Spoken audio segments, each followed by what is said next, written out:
Start. Hi, everyone. Welcome to Get It. Also, a very, very warm welcome to those who are downstairs in the overflow, and for those of you who are online watching us from home virtually.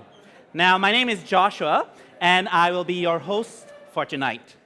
Now, tonight is literally the best night to join Get It. Okay, so you guys are at the best night to join Get It because tonight is the first of a 4-week series of Get It. Now, at Get It, we want you to enjoy good food, good company, good conversations about God and life. Now, when I was young, I'm not sure about you guys, I used to watch a lot of movies. And we always watch all those adventure movies like Indiana Jones. Anyone watch Indiana Jones before? Right. Now, Indiana Jones and many other heroes, they were always on a quest for something. And the quest was very often the fountain of life. Exactly, the fountain of life or the fountain of youth. Now, there is a sentence in the Bible. It is in Psalm 36, verse 9. For with you is the fountain of life. In your light do we see light. That you in the sentence there is God. And it is with God that you find life, the fountain of life. And it is by God's light that you will see light, that you will see truth, that you will see what is real. It is in that light. Because without God, we would all be blind. We would be walking around in darkness. We'd be groping around, looking. You're so blind. But the Bible teaches us that without God, we are without light. That is why our tagline for Get It is, Get God and Get Life. And so tonight, the whole team has prepared an evening of carefully thought out activities and food, which I hope will be thought-provoking and enjoyable for each and every one of you. Now, here's another thing that I used to do when I was growing up as well. When I was growing up, I used to like to go over to the library to borrow this particular book. It's called Where's Wally? Anyone played Where's Wally before? Okay, got a few. Okay, good. Now, if you're not sure what Wally looks like, here's a picture to help you. Where's that picture? Now, in this game or this book, you're basically trying to look for Wally inside a puzzle. Now, right now, we're going to play a game of Where's Wally? And we're all going to start together, okay? So no cheating. Now, the rules are simple. Form a group of 5 or 6 around you in your tables. And on your table, you'll find a set of pictures. And your job is to find Wally. You may also combine the pieces of the puzzle together. Now, there's going to be 2 puzzles, right? Now, the group that finds both the Wallys first, you got to shout, Wally. All right, so let's see. Okay, let's start. Let's find Wally right now.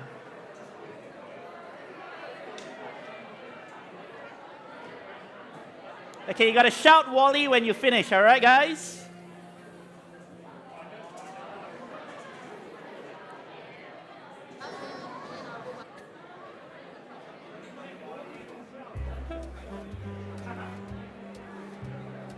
Yep, if you're not sure what Wally looks like, Wally's right up front here. He's the one with the red and white stripes.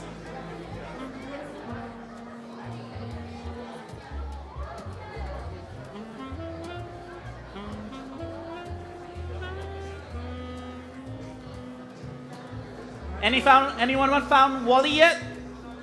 No? Not yet? Okay.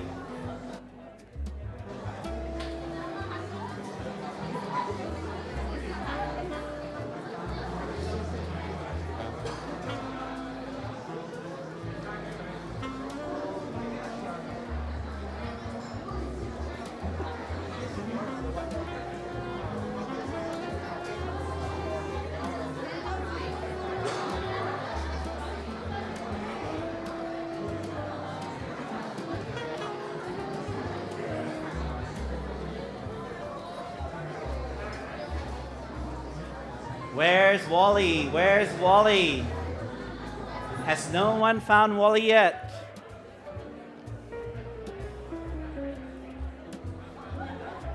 Shout Wally once you found him, okay? Shout Wally once you found him.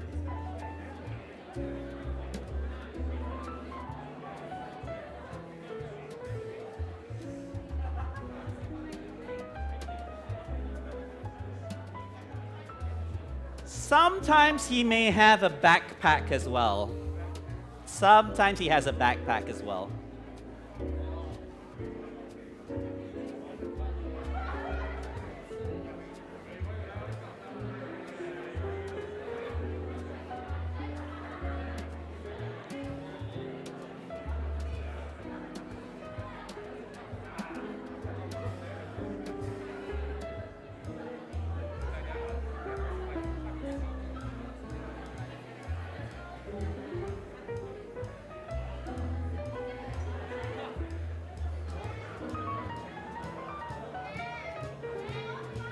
Cannot find?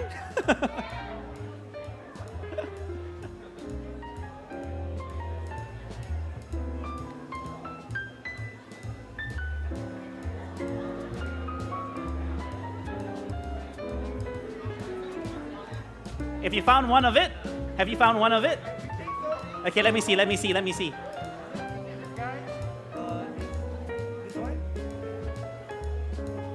We'll take it. All right, guys.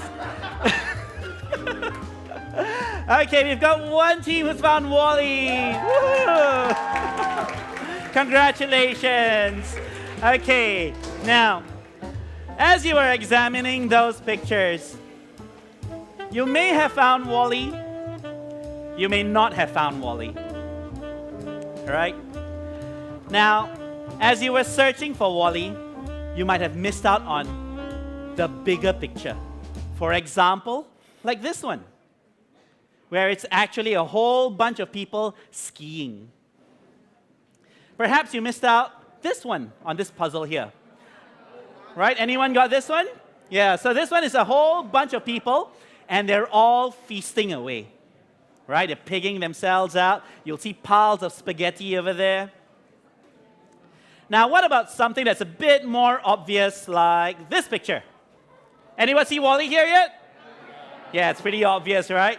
Now, while you're searching for Wally around here, you might have missed, they're actually at a stadium. They're actually at a stadium watching a sport game, like football. Or you might have missed this scene, where everyone is on the beach. Okay, I saw a few people here at the beach.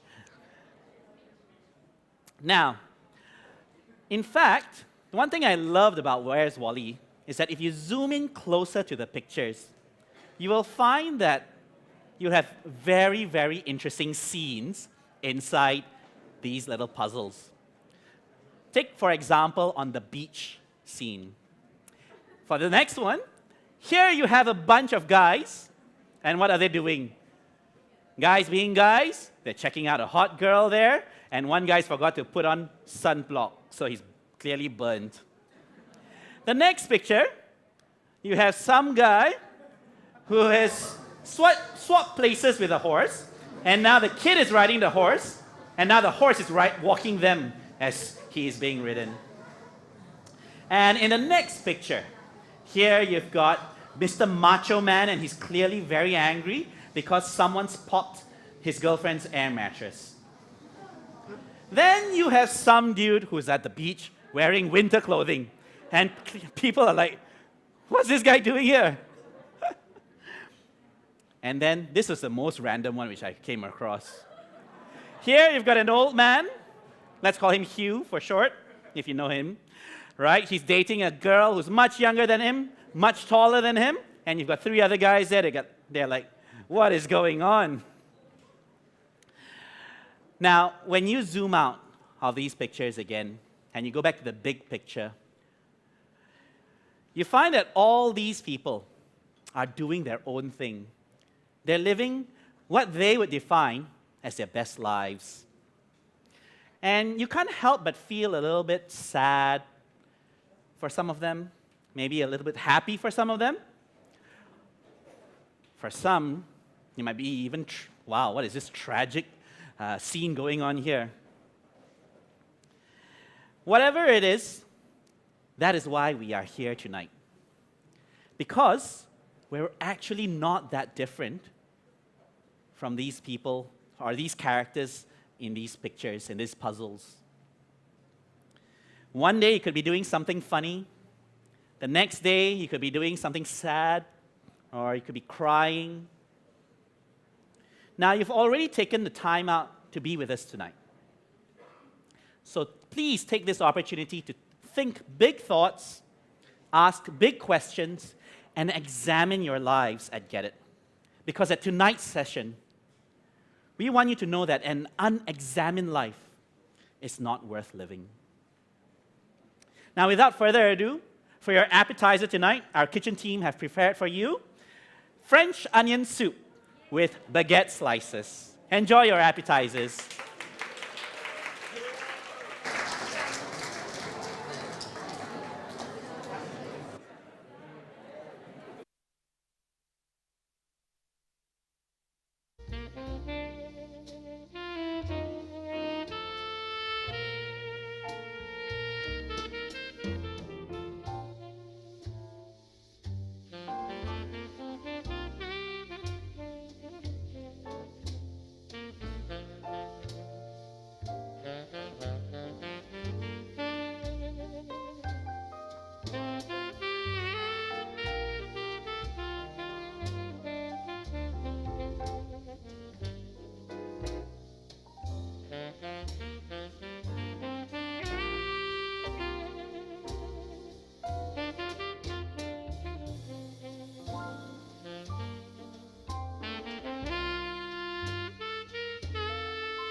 Hi, everyone.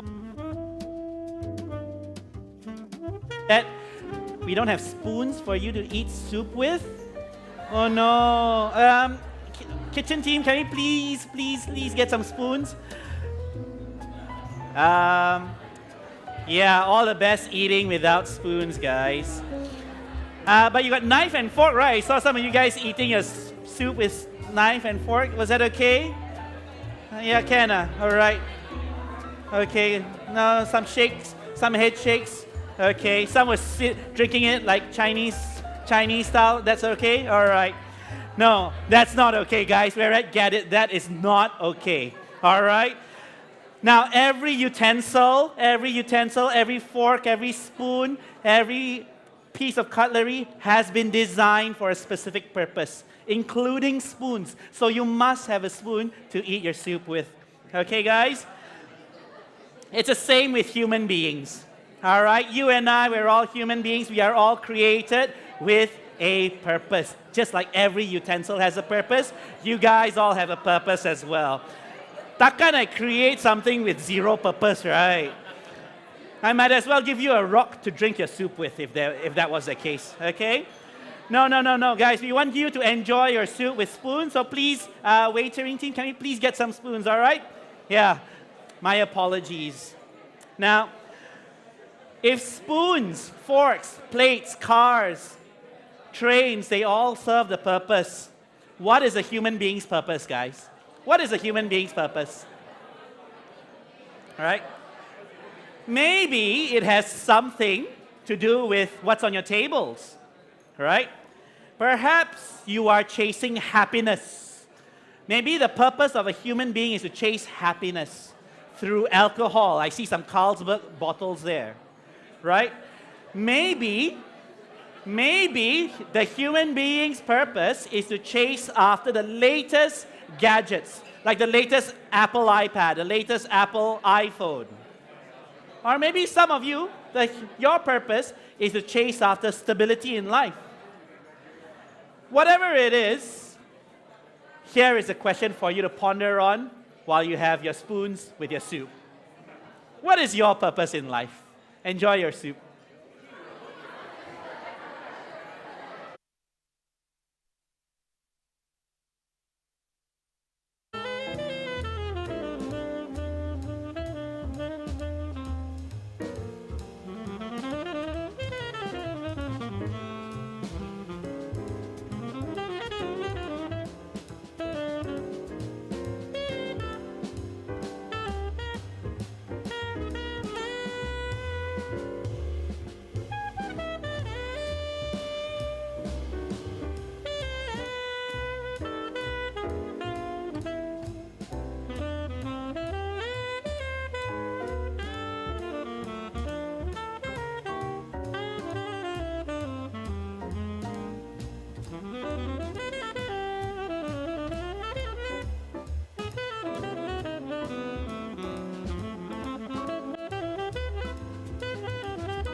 right. Hi, everyone. Now, who was at Get It Get Together yesterday? Raise your hand. Who was at Get It Get Together? Who was at Get It Get Together last week? In the past week? Yep, we've got a few hands. Okay, great. Now, along with Get It's happening on Sundays, we also have Get It Get Together happening near you. So if you're looking for a small group to think big thoughts with about God and life throughout the week, we've got you covered there. Here's a chance for you to meet people who are also going to be thinking through or who have already thought through these big questions. And it's really a lot of good fun. So I've got some pictures here for you guys. Now that's me and my small group. Okay, I'm not going to say where's Joshua. He's somewhere there. It's quite obvious. That's our small growth group, and we were rock climbing. And just before we went rock climbing, we discussed what was the meaning of life, what it meant to examine your life, what it meant to have the good life. Now, we all did this together with rock climbing. So if you'd like to join us, if you'd like to join my group, I'll be somewhere over there. You can join me, okay? Okay. All right, no worries. But there are other small groups as well gathering throughout the week near you. All right. And here are some other pictures from other growth groups. All right. Yeah. Now, Get It Get-togethers are organized by growth groups, right? They are located throughout the Klang Valley.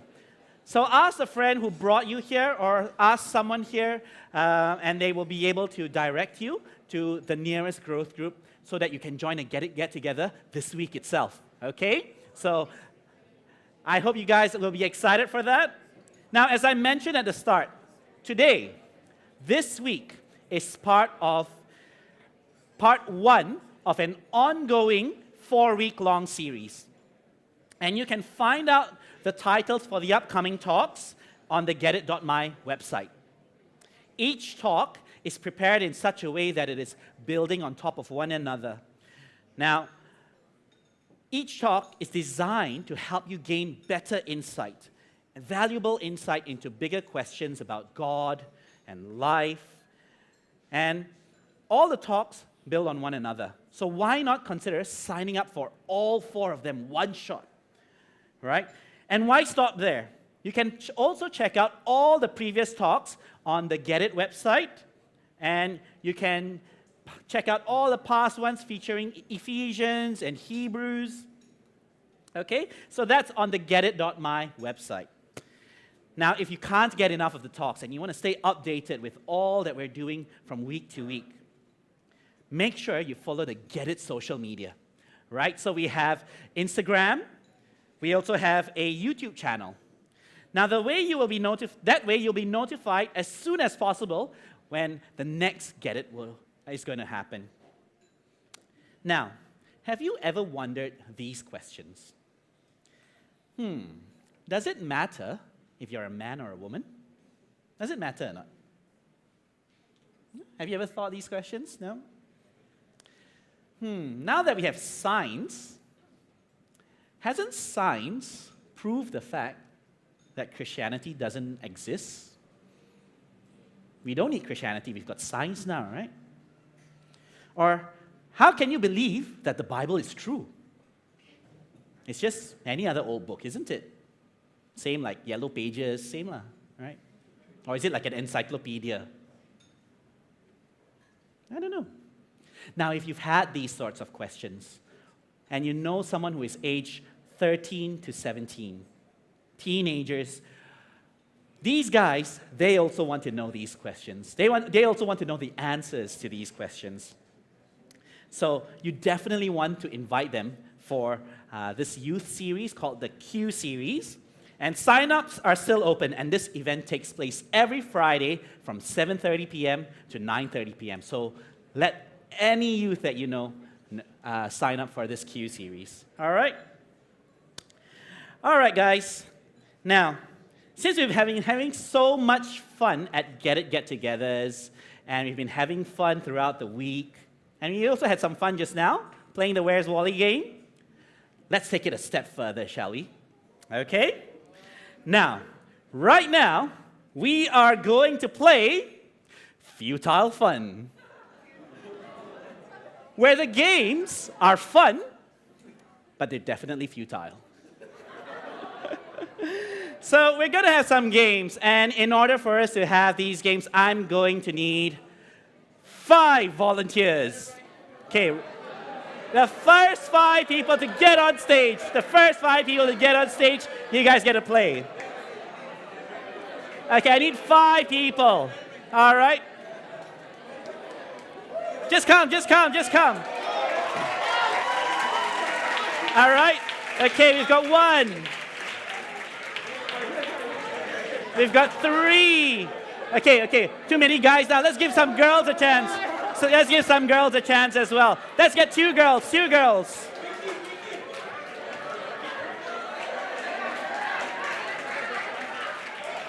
Okay, we've got 1 girl. Let's get 1 more. All right, red hair.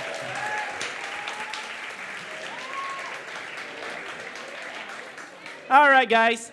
As I mentioned earlier, we're going to be playing some games in this segment called Futile Fun. So right now, we're going to be playing Empty the Tissue Box Again. All right? Because the tissue box was full just now. But then now I emptied it, and then I filled it up again, so that you guys can empty the tissue box again. All right? So you can go over there, and these 2 guys are going to help you to tie the tissue box around you while I get a mic so I can interview some of you guys. Can I get a microphone? All right. Thank you. All right. So let's interview some of them. All right. Hi. What's your name? Hi, my name is Erin. Hi, Erin. Everybody say hi to Erin. Okay, Erin. Now, when you were in secondary school, how do you score for your Bahasa Malaysia? Who said I scored? No, just wondering. Did you sit for Bahasa Malaysia? Yeah, I did. Okay, you did. So, how do you score for Bahasa Malaysia? I memorized all the... No, what grade do you get? It's okay. I think I got a B+. Okay, she got a B+. All right. So she must be pretty good at BM, right? So do you get to use it a lot? Yeah, in Mama, when I called the ane for... Oh. So aside from learning Bahasa Malaysia for probably, 11, 12 years, you only use it for the mamak store? No lah, not that bad lah. Oh. Got when you need to go government office. Oh, government office lah. But how often do you go to government office in a year? But one time? Once a year? Maybe. Once in 2 years? Maybe. Okay, maybe. I haven't gone this year. All right. It sounds like learning BM was a bit futile for you.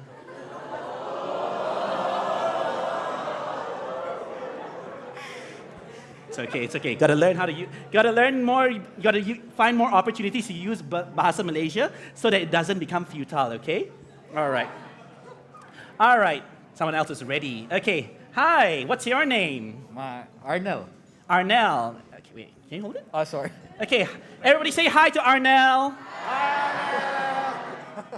So Arnel. Hi. What is the most futile thing you've ever done in your life? I don't know, man. Futile thing. Yeah. A meaningless thing that you've ever done. Clearly, we did not prep them, huh? Yeah, it's impromptu, man. No worries. I cannot think anything. No. Meaningless. Meaningless. Meaningless. Yeah. I don't know, playing games? Playing games? Yeah, playing. Yeah, that's a good one. So how many hours have you spent playing games, let's say, in a year? Oh, on average, in a year? Oh, before I can play Dota 6 to 8 hours a day. 6 to 8 hours a day of Dota? Yeah, I'm a bit of a gamer before. What do you achieve from those 6 to 8 hours of Dota? French, maybe. You learn French from playing 6 to 8 hours of Dota? Oh yeah, that's one of the guy there, actually. Oh, you made friends. Okay. So it's not completely futile. yeah? Not All right. completely futile. At least you made one friend.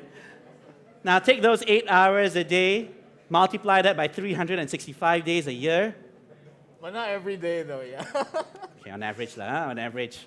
But there are lots and lots of hours that were gone to futility, wasn't it? Yeah. Yeah. All right. Thanks, Arnell. How many hours of Netflix did you watch again? Yes. Introduce yourself first and tell us how many hours of Netflix you have watched in a day on average. Hi guys, I'm Marcus. Hi, Marcus. Everybody say hi to Marcus. Okay, who remembers when Squid Game came out? Okay, yeah, we got a few Squid Game people here, right? I finished 9 hours in a day. It's like, yeah. And Yeah. how many days did it take you to finish Squid Game? One, Just one day? yes. And at the end of it, I'm like, okay, what do I do with my life right now? And yeah, I didn't get anything out of it. No, you didn't get anything out of it? Okay. Sounds like it's pretty futile. Okay, thank you. Another thing, same boat as this guy. I think I've sunk maybe 700-800 hours into League of Legends, and I also didn't get anything. Just saying.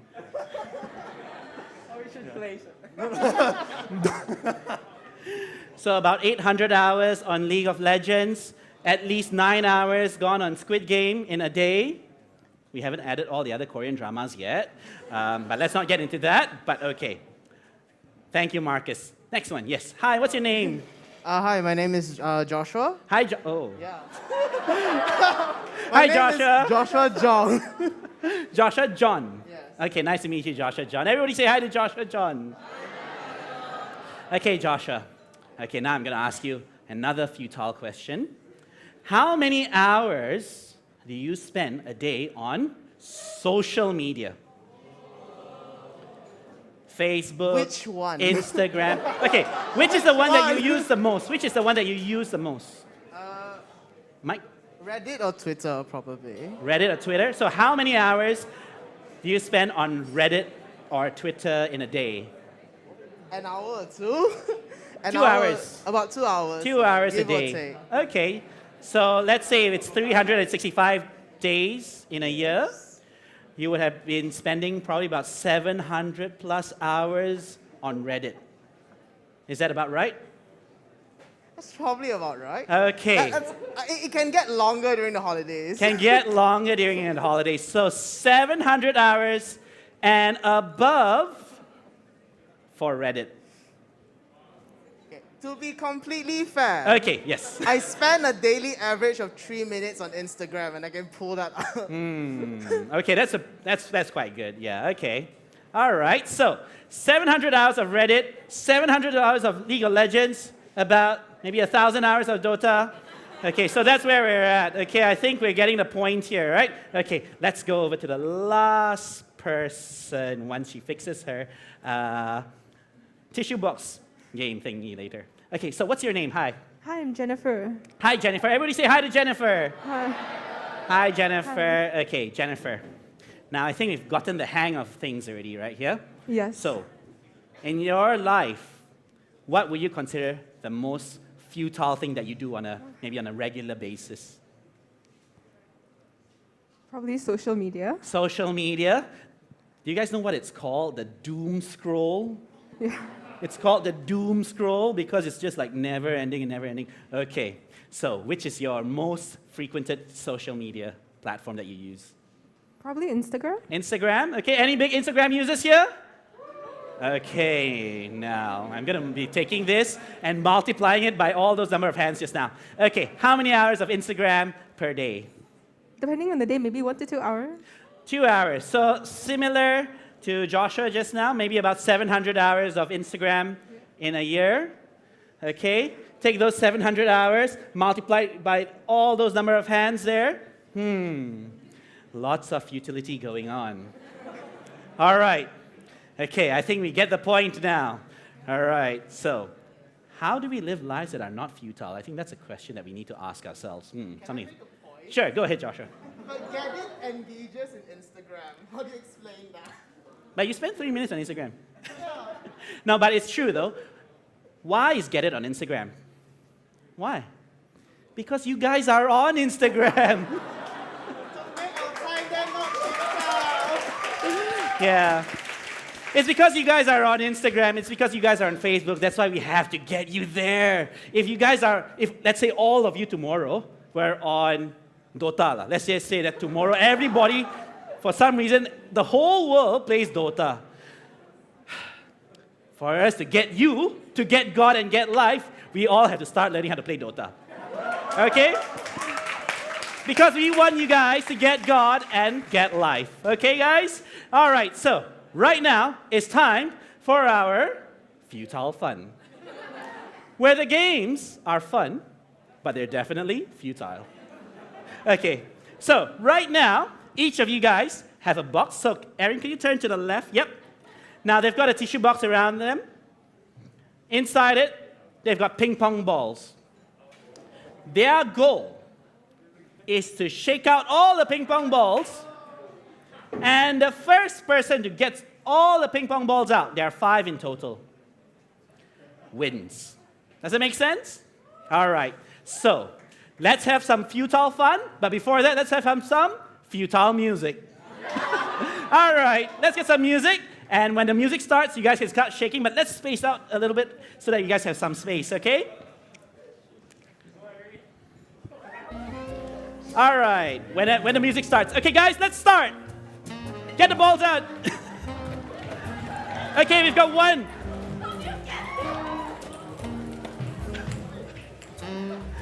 Anyone finish? Anyone empty? Okay, Aaron's first. Okay, keep going. Who's next? Arnell, second. Anyone else? Oh, Joshua John. Yay, well done, guys. Big round of applause for all 5 of them. Well done, guys. Now, that was indeed, we had some enjoyment, right? We had some fun watching them jump around. It was indeed futile. But at Get It, we don't want it to be futile. So therefore, in order for you guys not to just have futile fun, we're going to make it worthwhile for you guys. So we've got some Get It merchandise vouchers for each of them, all right? Now, sorry, not each of them, but the top 3 people. So 1 for Erin. Thank you. 1 for Joshua.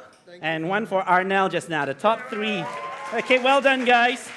Okay, if you walk to the side, someone's going to help you remove that.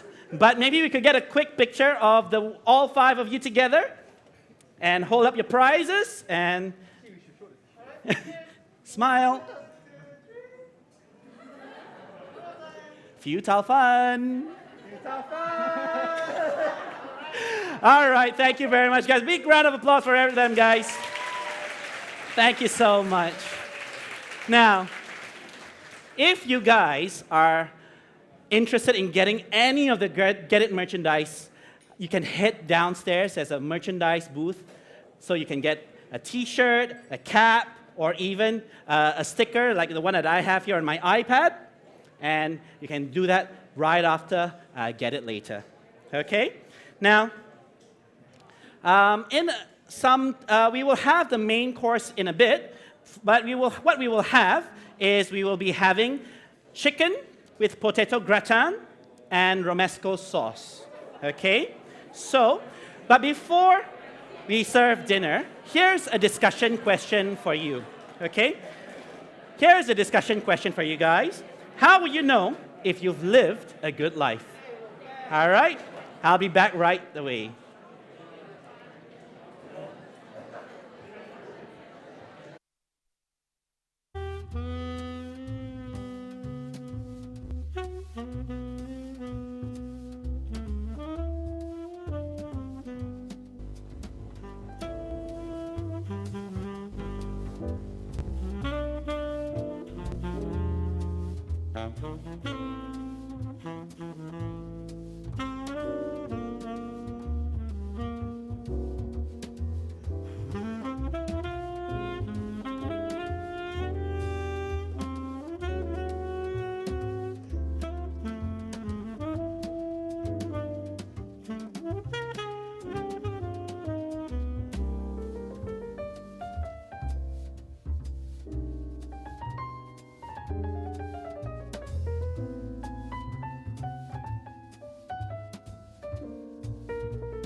All right, can I get your attention for a short while? As you can see, the skit team is busy setting up the stage for the skit later. But now is not the time for skit. Right now, I want you guys to enjoy your mains first, and I'm going to make sure that you guys have all of your cutlery. But right now, if you need to go to the toilet, if you need to go and freshen up a little bit, now is the time to do it so that you do not miss any portions of the skit. Now, during the skit, I would highly encourage all of you not to move around because you might be interrupting some of the performers. Another thing that I need you guys to do is that this middle lane needs to be spaced out a little bit, so you push your chairs in later, after dinner, okay? When the skit starts. But right now, if you want to go to the toilet, now is the time so that you don't miss any portion of the skit later. But in the meantime, please enjoy your dinner tonight, okay? I'll see you guys later. Bye.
sorry to disturb your dinner midway through. As you can see, the Skit team is ready.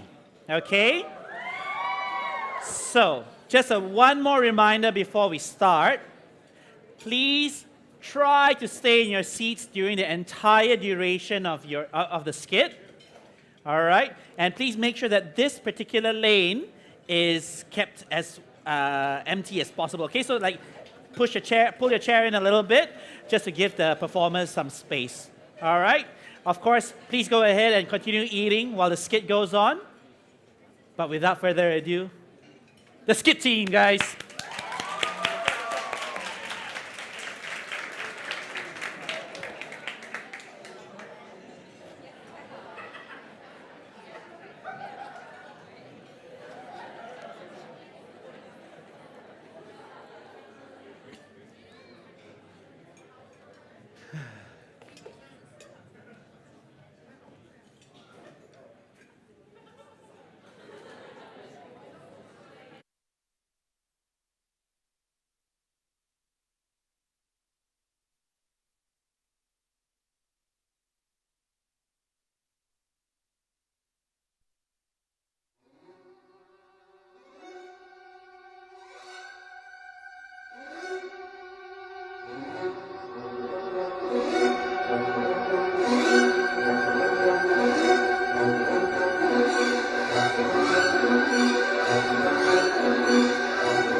Nó chuyên môn là chữ này, thằng vô văn hóa, con chó con cạn.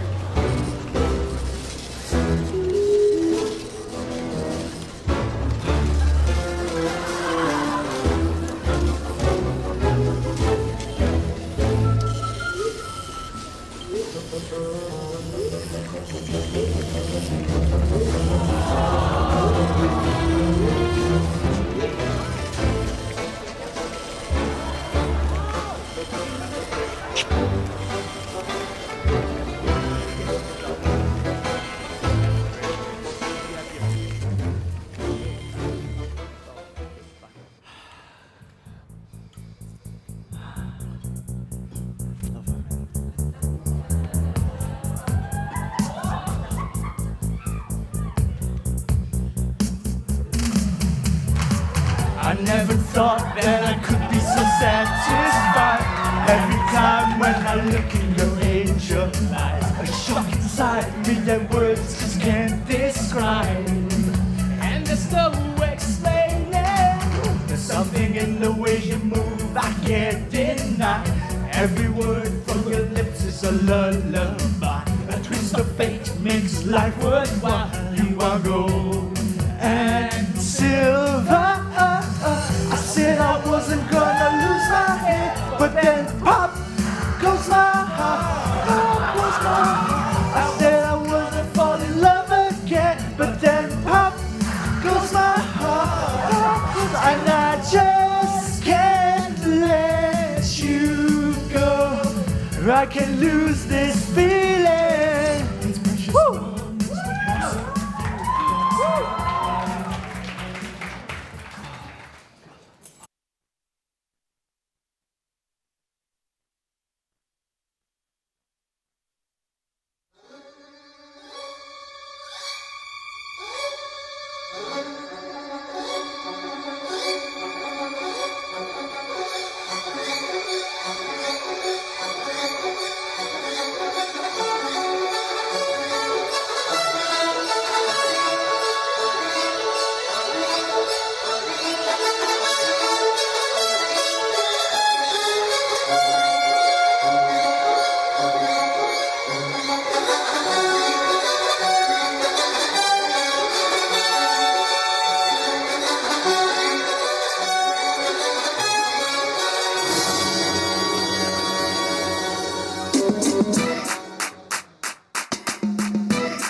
Ví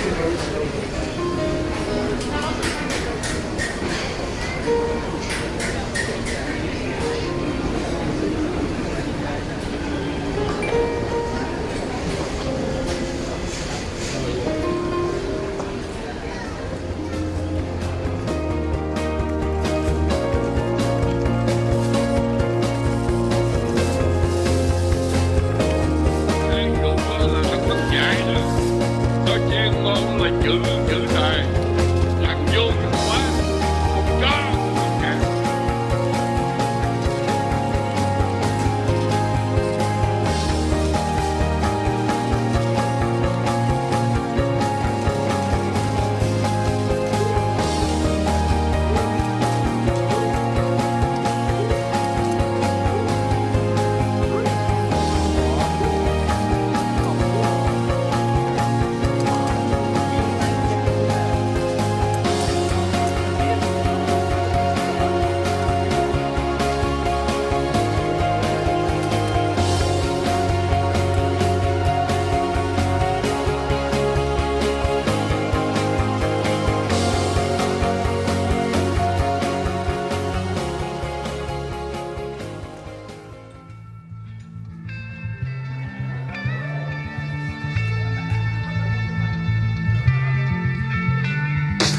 Come my lady, come my lady, you're my butterfly, sugar baby.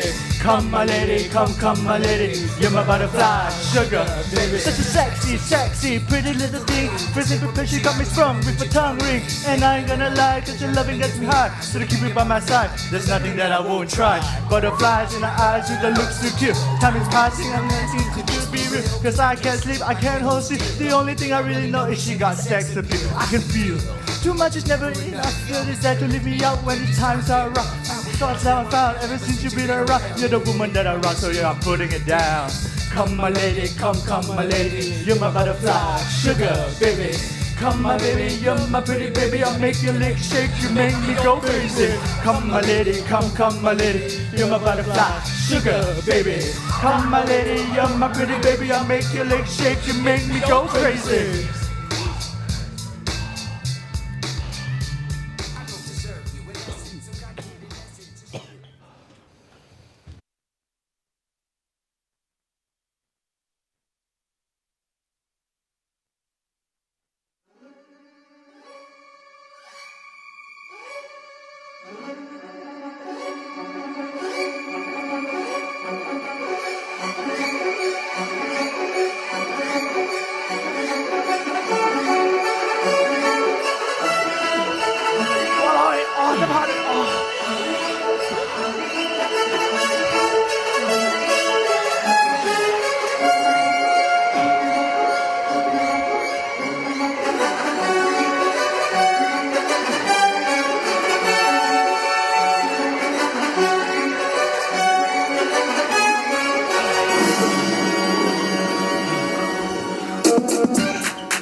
Có chuyên môn là chữ tài, nhạc vô quá. Đó, ok. Đây đã yêu cầu lắm mày.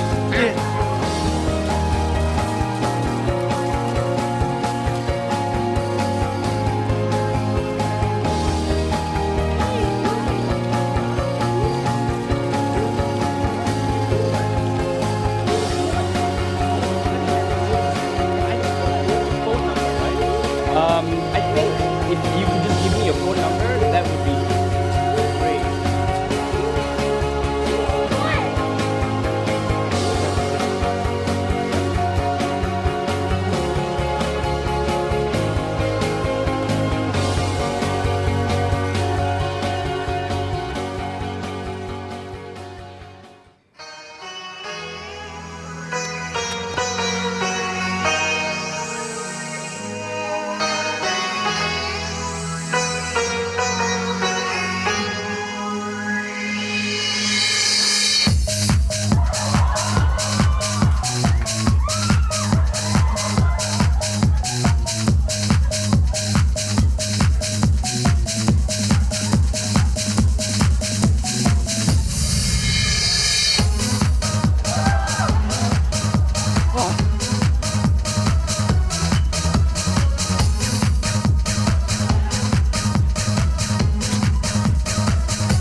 Unprotected,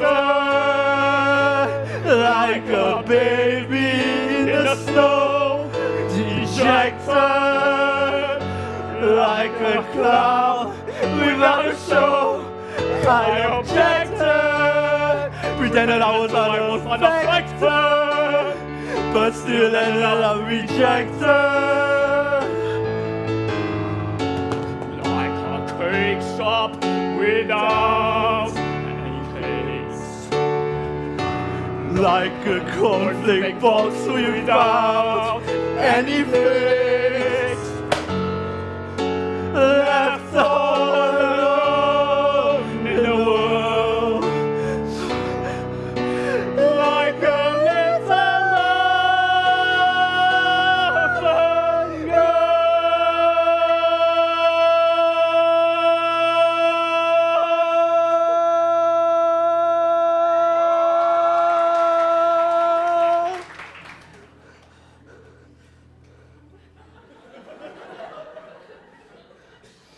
who's been neglected. Feel like I'm cut into two or bisected, slung, flung, tossed through or trajected, treated like I was infected, disrespected. One moment. And rejected.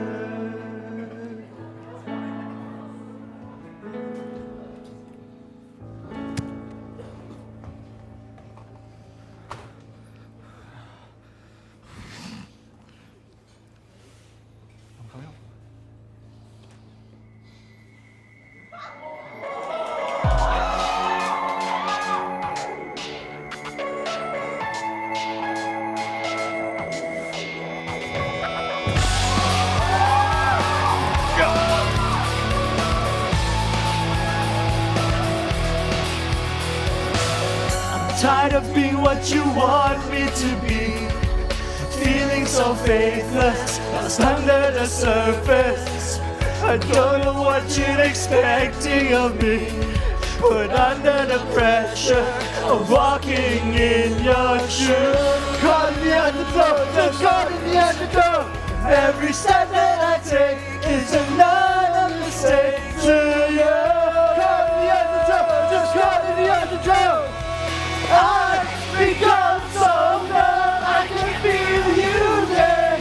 Become sometimes so much more aware. I'm becoming this. All I want you to do is be more like me and be less like you.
오래됐나 봐. 이 마음조차도 새까만 만큼 네 눈이 남아도 날 환히 다는 네 친구처럼 나의 그림자처럼 하게 했나봐. 네가 힘든 내가 슬플 때 외로워할 때도 힘을 알았어. 아베대로 네 눈물 닦아줘. 하나가 나에서 널 너무 사랑해.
enjoyed the skit.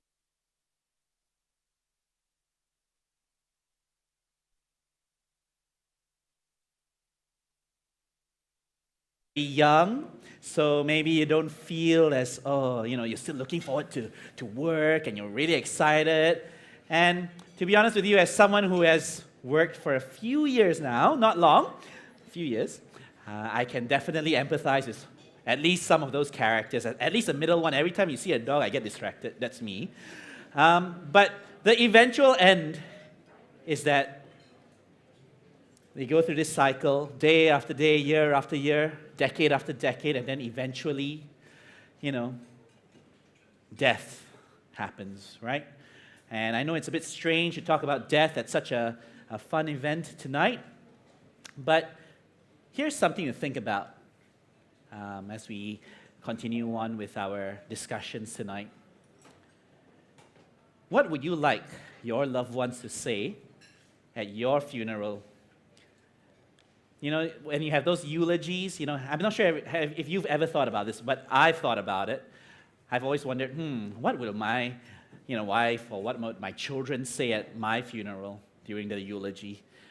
Here's something to think about as you look forward into your life. Although it hasn't happened yet, but it will happen to all of us.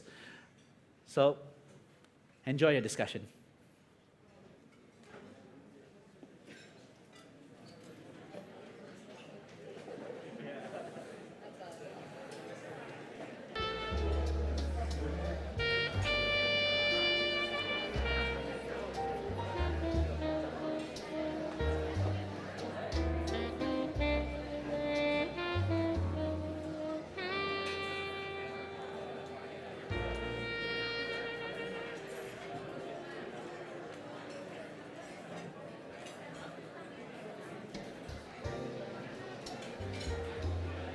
That's Penny.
Hello, everyone. Hello. Sorry to cut your conversations short, but my name is Penny, and I hope you've been enjoying the night so far. Everything in tonight's program has been set up for the talk that we're about to hear this evening, and we're going to do just that by first looking at the Bible passage that is laid out in front of you in the outline that has been distributed. We're going to hear from God in His Word with this book called Ecclesiastes. Okay? Ecclesiastes 6. There is an evil that I have seen under the sun, and it lies heavy on mankind. A man to whom God gives wealth, possessions, and honor, so that he lacks nothing of all that he desires, yet God does not give him power to enjoy them, but a stranger enjoys them. This is vanity. It is a grievous evil. If a man fathers 100 children and lives many years, so that the days of his years are many, but his soul is not satisfied with life's good things, and he also has no burial, I say that a stillborn child is better off than he. For it comes in vanity and goes in darkness, and in darkness its name is covered.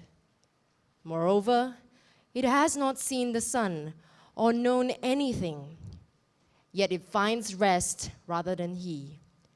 Even though he should live 1,000 years twice over, yet enjoy no good. Do not all go to the one place? All the toil of man is for his mouth, yet his appetite is not satisfied. For what advantage has the wise man over the fool? And what does the poor man have who knows how to conduct himself before the living? Better is the sight of the eyes than the wandering of the appetite. This also is vanity and a striving after wind. Whatever has come to be has already been named, and it is known what man is, and that he is not able to dispute with one stronger than he. The more words, the more vanity. And what is the advantage to men? For who knows what is good for men while he lives in the few days of his vain life, which he passes like a shadow? For who can tell men what will be after him under the sun? Let's welcome our speaker for tonight, Jerome Ling.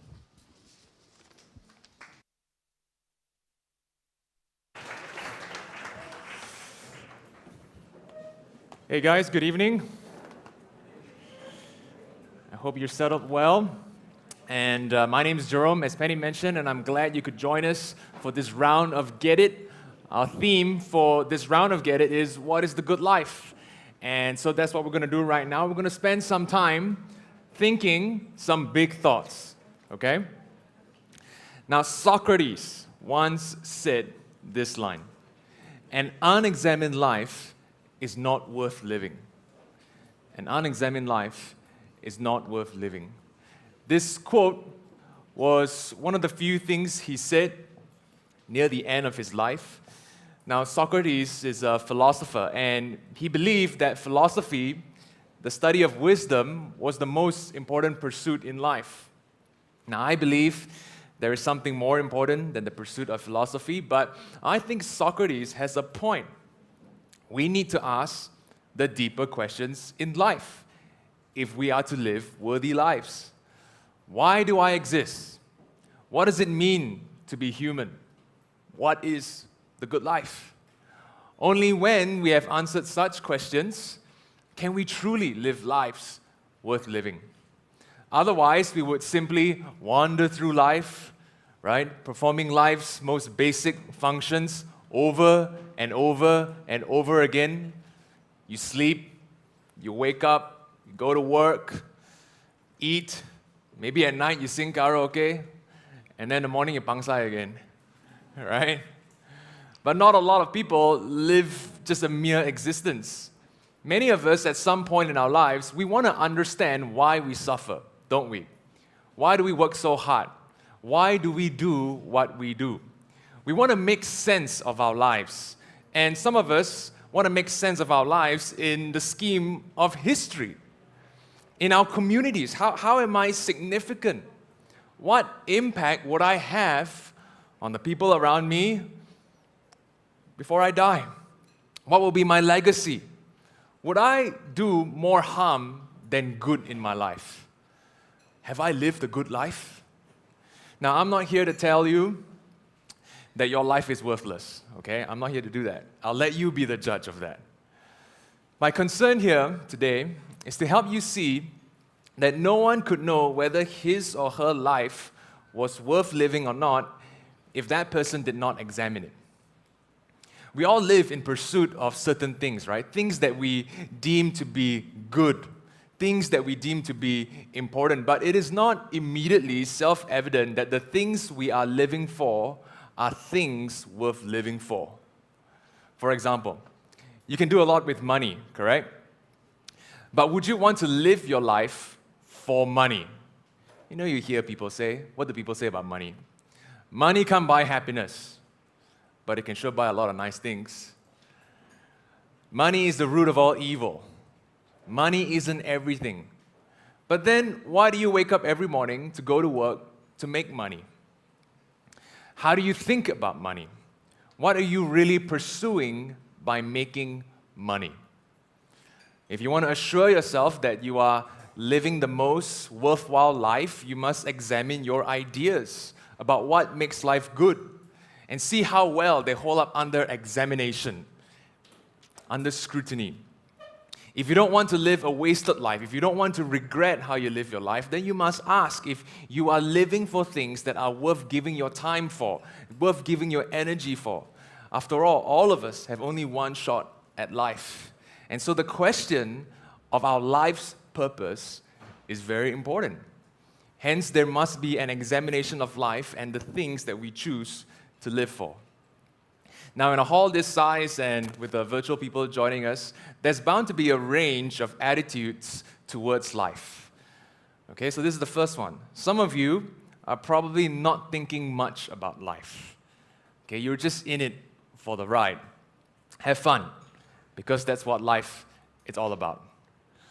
Now, that's how all of us used to live as children, by the way. I can tell you, my son, he's 4 years old, what his life's purpose is to have fun, okay? Without getting into any trouble with mom and dad. We want to have fun, and we're constantly looking for the next fun thing to do. But as you get older, you start to realize that you can't just live on the basis of fun. Because if you do, you'll never be responsible and do the work or study the things that you have to study, even though you don't like it. There are many things in life where you have to do it, even though it's not fun. There's even a term for it now. You guys heard of this word? Adulting? Adulting. Maybe some of you use it. It exploded in popularity in 2016. It means behaving in a way characteristic of a responsible adult, especially by accomplishing mundane but necessary tasks. You put on IG, right? I paid my bills today. #adulting. You know? Right? I mean, you think about it. Why did this concept even come about? It's because the truth is there are a lot of people in their 20s and even 30s who are not acting as adults. Hence, you even need to create a term for it, you know, if you act like an adult. Because a lot of people are acting like children in their 20s, right? But now I'm adulting. So you can't stay a kid forever, because at some point you have to be responsible for yourself. Unless, you know, your mom is still going to house you up to the age of 35 or whatever. When that day comes when you have to leave your parents' home, you start to realize how difficult, how complex, how complicated life is. And you start to realize, oh my goodness, I need wisdom to live in this world. I need to know what to do. Mom's not going to help me anymore. You can't stay childish in your thinking forever. And so if you haven't thought much about life, now's the chance, okay? Don't think mommy and daddy is going to keep looking after you up till you're married or something. Now, that's the first category. Second category, there are others here who are too busy to think about these questions. I like this comic. You get it? You're too fixated with your work that sometimes you lose the big picture and you fail to see that an opportunity is there to make your life better. Maybe you're under a lot of pressure to get that assignment done. Right? Your boss has a lot of demands. Malaysia is known for its terrible long hours and its totally unexisting work-life balance, right? There's no such thing. But hey, you're here on a Sunday night, so good job to you for being here. You know, sometimes people use work as a way of distracting their minds from thinking about life, right? We don't want to think so much, and many of you have your reasons for doing so. You just want to go to work, right? But think about some of the things that successful people say after they've been through so much. They're now older, right? Think about some of the things they say, and think about some of the things maybe your parents said, or the uncles and the aunties, and what they said. Usually, for many of these people, there's always this tinge of regret you hear in their voice, right? In their stories. And who's to say you won't end up like them? All right? Sometimes you think, maybe I'll do it better than the uncle, than the auntie. How do you know? How do you know? That's why it's important to take the time to slow down and think for a moment what all that busyness in your life is about. And if you do so, you will save countless hours of useless, just frantic activity, and you will save a lifetime of disappointment. You're not wasting your time at all if you spend some time thinking about what life is about. So maybe coming for one session of Get It is something that you're okay to do. 4 sessions, maybe not so much. But I want to tell you that 1 session is definitely not enough, right? This is a conversation that you need to keep having over and over again until you confront some of these big questions and come to terms with it. But there's a third group. Some of us have settled for less. Okay, we decide that, you know what, it's too complicated, it's too depressing to think about life, so I am just gonna ignore it. Okay, I don't want to think about it. I'm just gonna accept whatever it is, my current state of life. That's kind of it. You know, but life is full of complexity. You can't run away from it. There'll be moments of sadness in your life. This is true for all of us.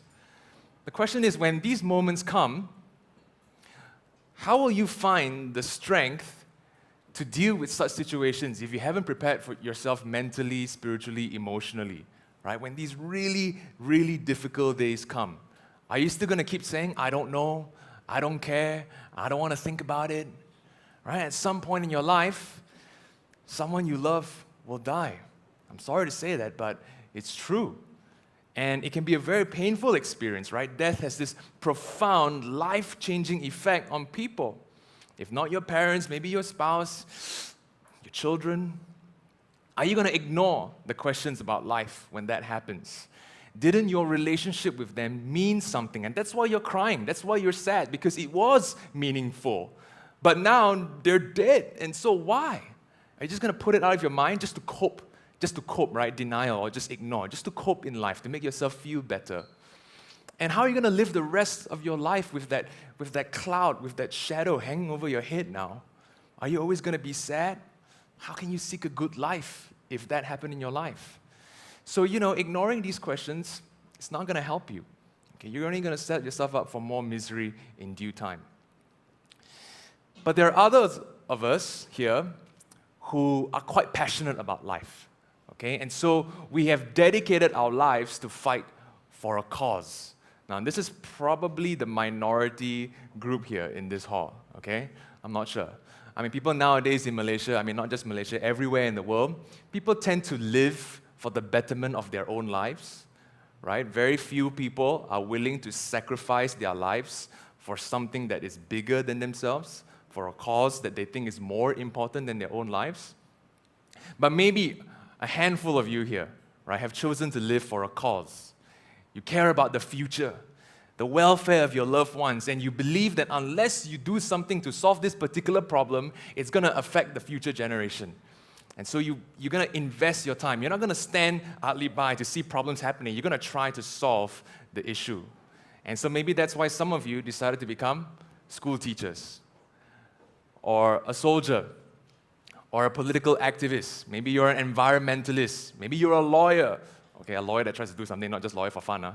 okay? Or a doctor, not just because your mother told you, but you're trying to do something, right? Or a civil engineer, etc. Personally, I've chosen to become a pastor because, not because I get a lot of privileges or I get a lot of money or whatever, no, but because I believe there is a God. He's real. And He addresses the crisis of death and the evils of this world. I believe that knowing the truth about God, ourselves, and the world is the most helpful thing in the entire universe. And that's why I gave my life to preach this truth. I think it's good that you know who God is to live a good life. God addresses the biggest and deepest problems in humanity. And so if you're someone who's living for a cause, I want to encourage you to consider what you're living for in light of what God says about the world, right? Don't just go and give your life for a cause, even though it's good, even though it's just, without really thinking about what God has to say about that. Because think about it, right? The great social problems of our world have not changed since the beginning of time. Racism, poverty, slavery, war and conflict, political corruption, natural disasters, pandemics. It's still here. The world has not changed. So why can't we, as the human race, solve these problems yet? Right? Why is the world still full of such terrible things? And I think only someone like God can provide an answer to such a difficult question. So you can probably think of more, but these are at least 4 attitudes towards life, all of which require a determination to examine life. You need to think more about life. To quote John Rambo, I don't even know if you guys know Rambo. You know this guy? Who knows this guy? Raise your hands. Well, not a lot, right? You can tell that it's definitely from my generation, right? John Rambo has this really piercing look, and he's got that lip thing going on. I don't know, it looks kind of sexy a little bit, right? Live for nothing or die for something, So this is a scene from a movie where Rambo was talking to a bunch of mercenaries who were on a mission. They were tasked to rescue a bunch of humanitarian aid workers. They were captured by a group of soldiers, okay? But one of the guys was starting to get anxious because classic Rambo style, they were all very scared to shoot, right? And then he comes and then he pop, pop, pop, pop, pop, pop. Then everyone starts to realize, oh no, now the army knows about us. They know that we're here to rescue them. So on. So he's very scared and he wanted to leave. Okay, he wanted to abandon the mission. And that's when Rambo confronted him. You guys got the clip ready? Okay, go for it.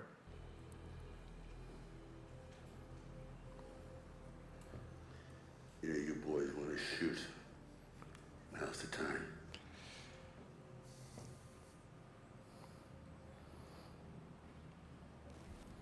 And there isn't one of us that doesn't want to be someplace else. But this is what we do. Who we are. Live for nothing. Or die for something. Your call. What's your call? Let's move. Super drama, right? For young men watching that's like, whoa, live for nothing, die for something. It's like, this is who we are, this is what we do, right? With this deep man voice, yeah, come on, So I think it's got a point.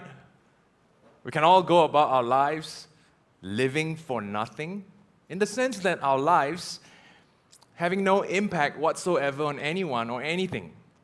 Right? We constantly just run away, just to protect our own lives, just to protect our own self-interest. And so we don't actually really contribute or do anything for anyone or anything.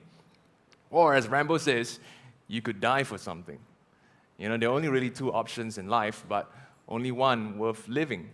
If you think about it, you're going to die anyway, right? So if you're going to die, you might as well make your life count for something. Might as well make your death count for something. The question, of course, is this. What is worth dying for? What is worth dying for? And this is where the examination of life comes in. I like the way he says it, You know how he's trying to encourage, make them bold men? And then he asks a very existential question. This is who we are. Who am I? This is what we do, right? So what we do with our lives is tied to who we are. So a big question about just figuring out the meaning of life is asking, who am I? What am I? What am I supposed to do as a human being? It's important that we ask all these questions of our own lives because we should understand the point of our lives. What is the point of your life? Unless you believe there is no point, my life has no point. It's totally meaningless. Okay? Now, I won't address this thought as much because I believe that all of us, in some sense, recognize that there is a point to living. You wake up every morning, you go about your business. Whether or not you know specifically what your point is, you're still going to live your life. So the challenge that I'm posing before you today is to discover that point. What is that point of your life? So don't ignore this issue. Don't be too busy or too distracted where you're not going to think about it. Don't settle for less where you're just going to block out this question, I don't want to think about it. And finally, if you want to live for a just cause, examine it. Think about it. Don't just follow something blindly because you're just passionate about it. So we're asking, what is worth living for? And when we ask that question, we're asking about the purpose of our lives and whether or not our lives have significance. Sometimes people feel that their lives are meaningless. You heard that? You maybe experienced that before? Yes? And this doesn't mean that they don't have good jobs, People can still have good jobs, good families, a successful life, and the means to live a very comfortable life, but they still feel that their life is meaningless. Even rich and successful people feel this. And so when people ask about the meaning of their lives, what they're really asking is they're not sure what all their activities in life are for. Right? Does their effort matter? Will it make a difference? Will they accomplish anything beyond that work itself? Now, before we ask the question of what we should live for, I want us to consider the question of how. How do you arrive at the answer? Isn't that more important? Because, many of us would come to different conclusions, but the question is how? How do you come to a conclusion to a question like this? Do we all simply choose what we think is best for ourselves, or are there some things that we should be living for? Is the meaning of our existence something that we create for ourselves, or does life itself have a meaning that is greater than the individual purposes that we give to ourselves? You understand the question? Right? I find that when you go to a bookstore, to the self-help book section, you guys do that? Who has done it before? Self-help books, right? They're quite interesting material there, okay? And often most of these books will tell you that you need to find a life purpose, okay? It's like almost every book tells you that. So what I'm saying is not really new. But underlying their encouragement to you to find your life's purpose is the unchallenged assumption that you are the ones who must define what that purpose is. That the point of reference for discovering what your life purpose is you.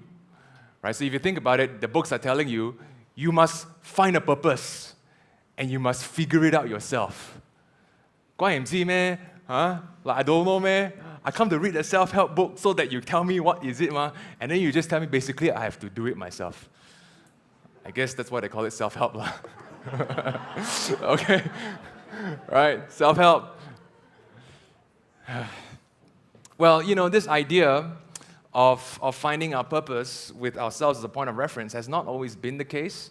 This idea of developing our identities and purpose by looking inward without any consideration for God is something that came from the modern Western world.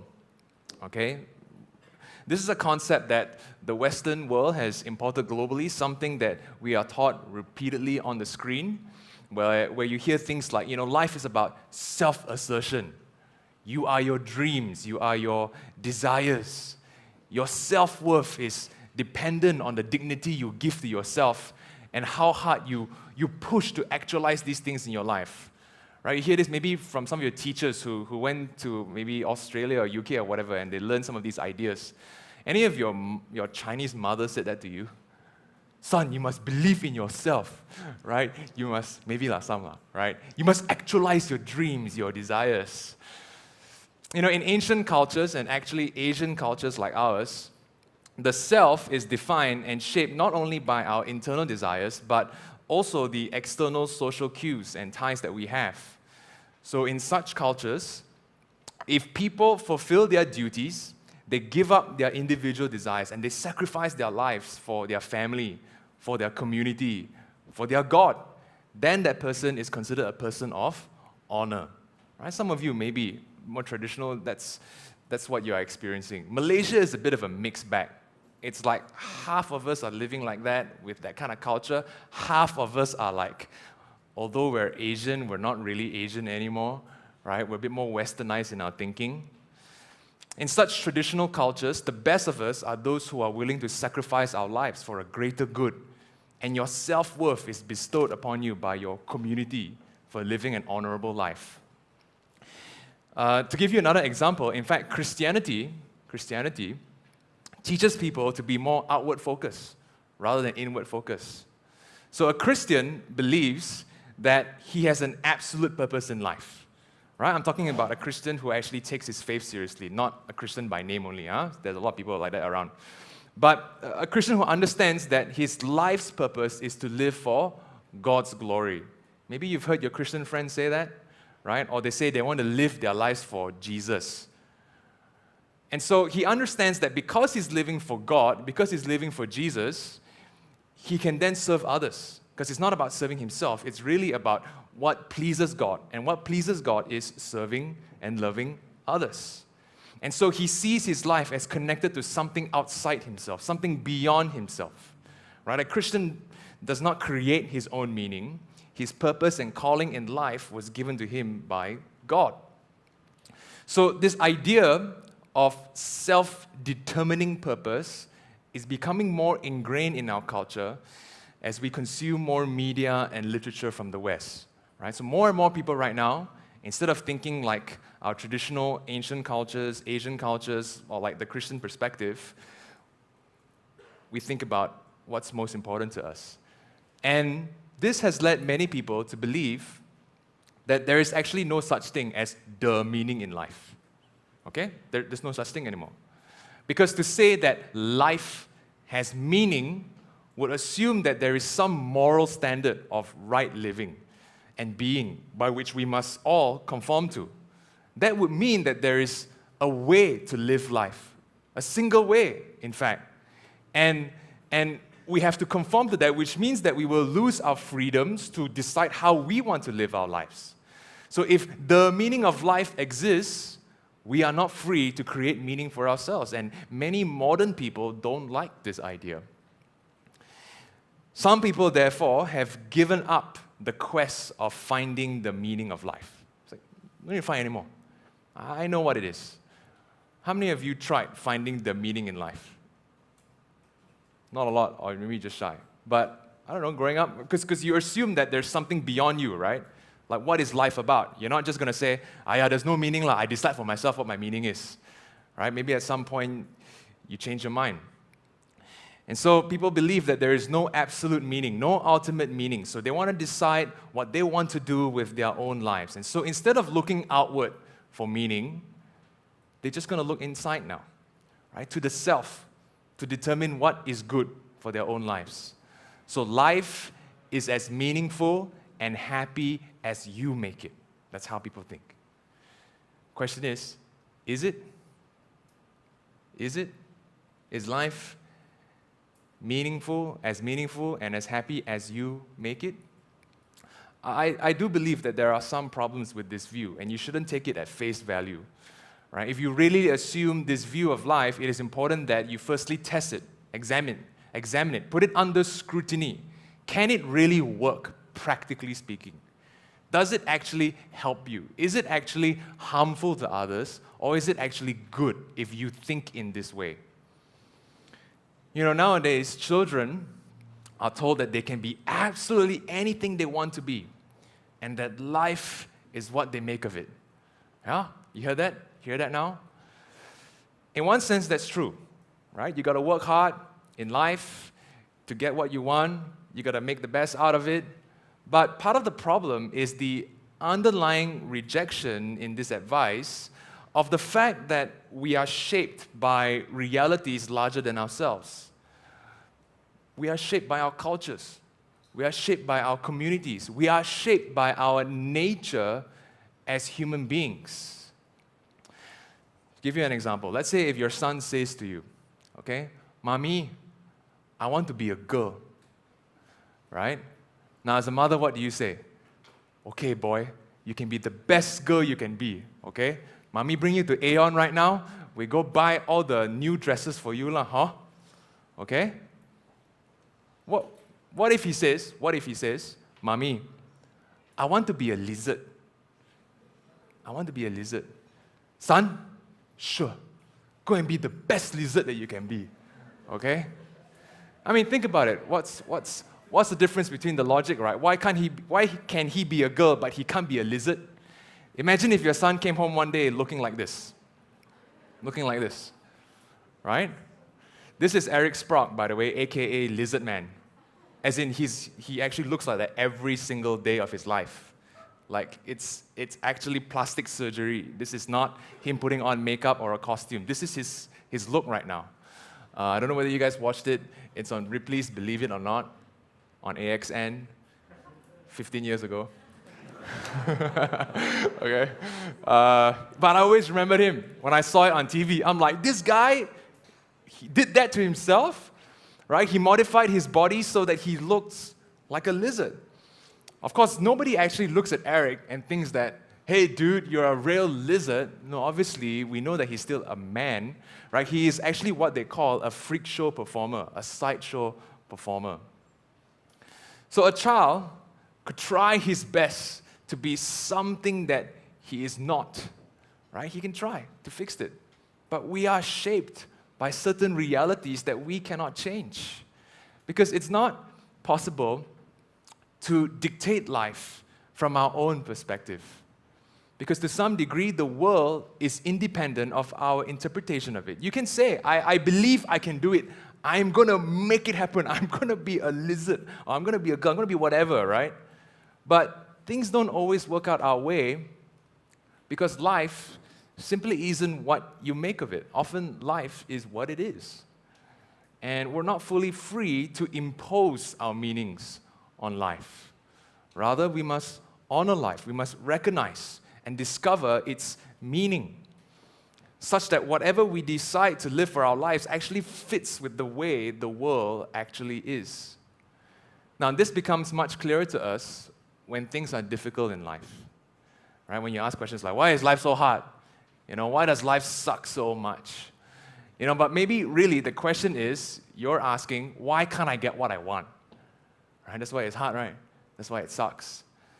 Well, first lesson in life. Life is not about you. All right? Life is not about you. Many people blame others. They blame their circumstances. Like that guy in the skit, he constantly blames his boss, right? But he changed his job 3 times already. Whose fault is it? My boss, my boss, my boss. And then the girlfriend also tired, listen to you say about your boss the whole time, okay?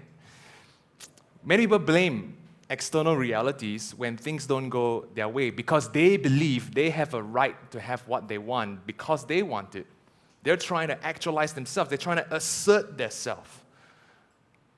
Well, my mother said I can. My mother said to believe in myself, to do whatever I want. And then life hits you. You realize, I'm sorry, dude, that's not how it works. This school is not about you. This business is not about you. This company is not about you. This country is not about you. This world is not about you. This life is not about you. Right? The issue is that many people nowadays, many of us, are troublingly narcissistic. We're self-absorbed. We're always thinking about our self-interests. And that's why we don't want to listen to others. We don't want to examine life. We don't want to be corrected. And then we easily get offended when people tell us that we are wrong, or we're not so special, or we're not so important as we think we are.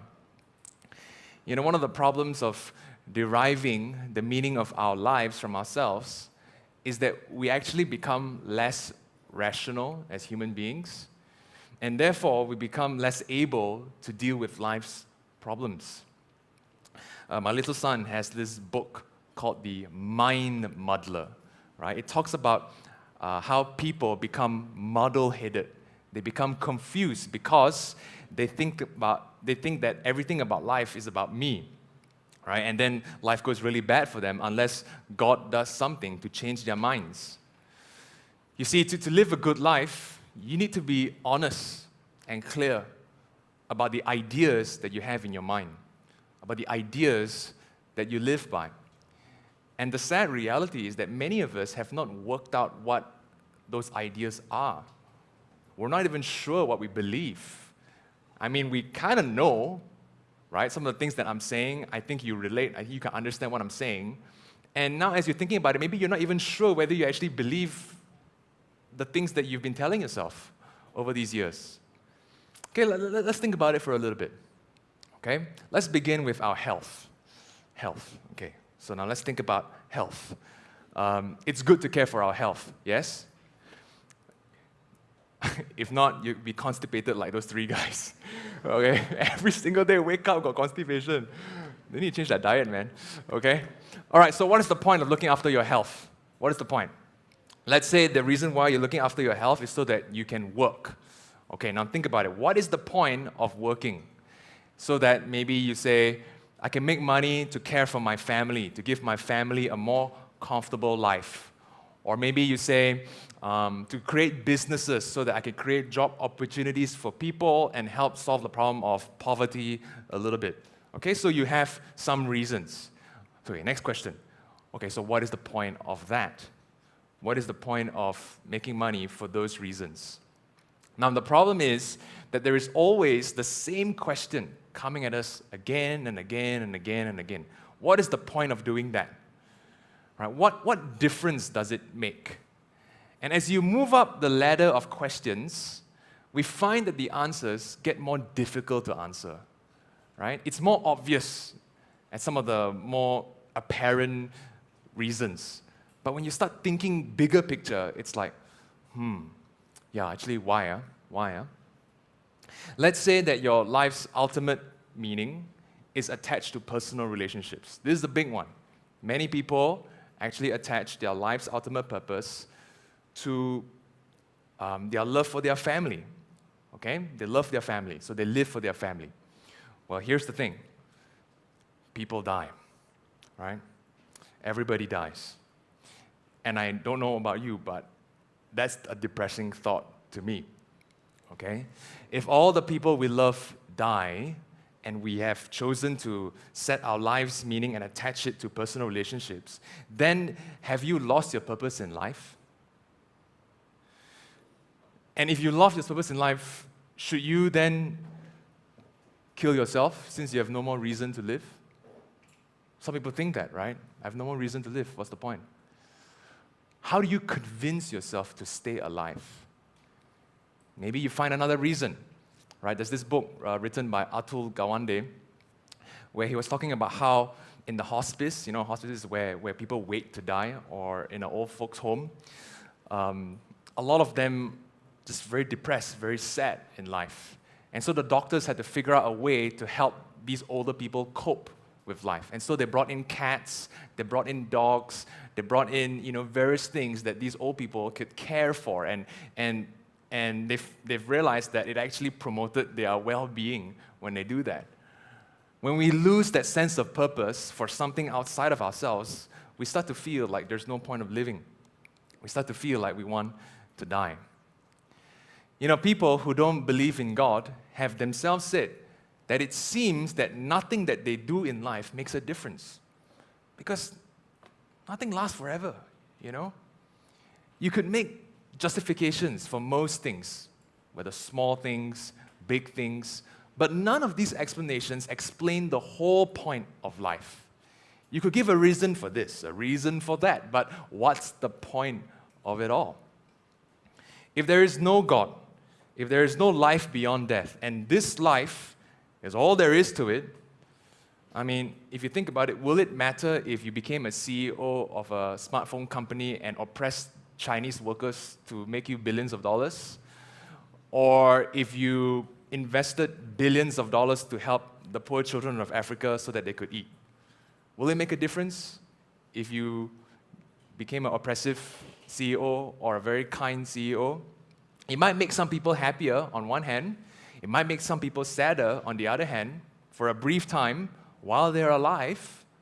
But beyond that, your influence, whether good or bad, will likely be negligible when viewed in the grand scale of things. My point is this, right? In the history of humanity, your contribution to our existence is technically zero. Because the world still remains as it is, and everybody that you've ever helped or hurt would have died. And so will you. You know, the Bible forces us to think about these things.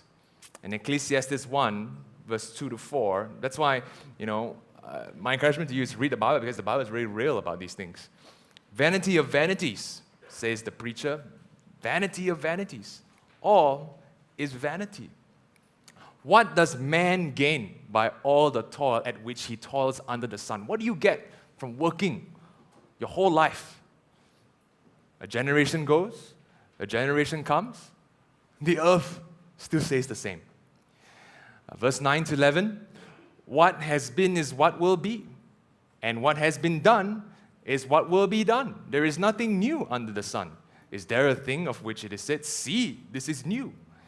It has been already in the ages before us. There is no remembrance of former things, nor will there be any remembrance of later things yet to be among those who come after. I mean, many of us don't even know our grandparents, their names. I don't know, for a long time in my life, I don't know my grandparents' names. I didn't know what they did in life. Do you know what your grandparents did in life? Maybe you don't even know what your parents are doing in life. What does mom work? I still don't know. Remember what's she doing right now? Right? What does dad do? Like, you don't even remember the previous generation. Right? What more you? And you trying to have some impact, some lasting significance. You know, in response to this, some people therefore said, you know what? We shouldn't ask too many questions. Okay? We should just admit there is no answer. Let's just throw in the towel, right? We should put these questions out of our minds, concentrate on today, right? Do what we can today. Because you keep asking questions, you get very depressed, You think a lot, very hard to live your life, okay? So this is a quote by author Michael Doris. It's from one of his novels. I don't know the exact context for the quote, but I thought it was really funny. He said, don't ask so many questions, and they will all be answered. Convenient, right? Yeah, because you ask more questions, it's like very hard to find the answers, okay? Michael Doris committed suicide, by the way, whilst he was being investigated for sexually abusing one of his daughters. Gotta ask questions. This lack of desire to ask questions and face the truth proves my point that self-determining meanings make us less rational as human beings. Right? Because if you want to lead a meaningful life without God, you have to discipline yourself to not think so much about the big picture. Right? Because once you start asking more big picture stuff, it's like, man, you have more questions. You must practice disconnecting what your reason tells you about the world and all its tragedies and difficulties and from what you're experiencing emotionally, because you want to get a feeling of meaningfulness. It's very uncomfortable to feel that you have no meaning, right? To feel lost, to have a sense of purposelessness. So how do you protect that emotion? Like, I still feel meaning. And I think how most people do it is by suppressing the thinking.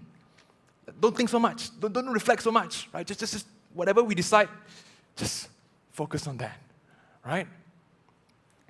Now, the problem is, sometimes it's hard to stop thinking, isn't it? It's hard to stop thinking. Because at times, life will force you to consider your meaning. Even though you have set your heart on something, you've already decided on something, but life just confronts you. By the time you reach middle age, okay? Many of you here are not middle age, okay? I'm not middle age as well. Which is around 40 to 50 years old, you would have experienced a number of things in life already. You would have maybe changed career multiple times. You might have lost your job. You might have gotten married. and divorced and got to marry again. You might have children who are now off to college, right? You spend like the past 18 years raising up this boy, this girl, and now like they're gone, and now your home is like so quiet and clean, okay? And so much has happened in your life, and you wonder now in your mid-40s and 50s if you have lived a good life. You know, they call this midlife crisis. Now also I hear there's quarter-life crisis, right? Have I lived a good life? I played so much Dota. What is the point of my life? You know? Some psychologists describe this period of life as a time when adults tend to reckon with their mortality, right? They're starting to feel like, it's coming close, I look like my dad, you know, like all the uncles around me are uncles. It's like I'm getting old, and it's a sensitive time for adults because it's a time when they feel the impulse to achieve something now, to create more meaning in our lives than usual because half your life is over, you know, midlife. And as a result now, you're looking back and you're wondering, man, did I do enough? And so you get a little bit desperate and you want to do a lot more. And it's a bit weird because you also don't want to do so much, like you're slightly discouraged. So it's a huge tension, right? You're trying to understand how your present life relates to your past and your future prospects, whether or not you have a future. Because, you know, most adults think that the best years of their lives are behind them.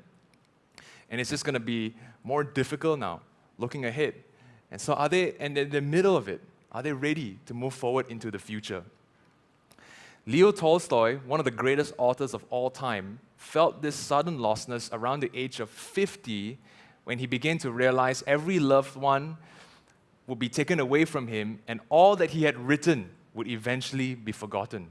Tolstoy was a really successful guy. He led a great life.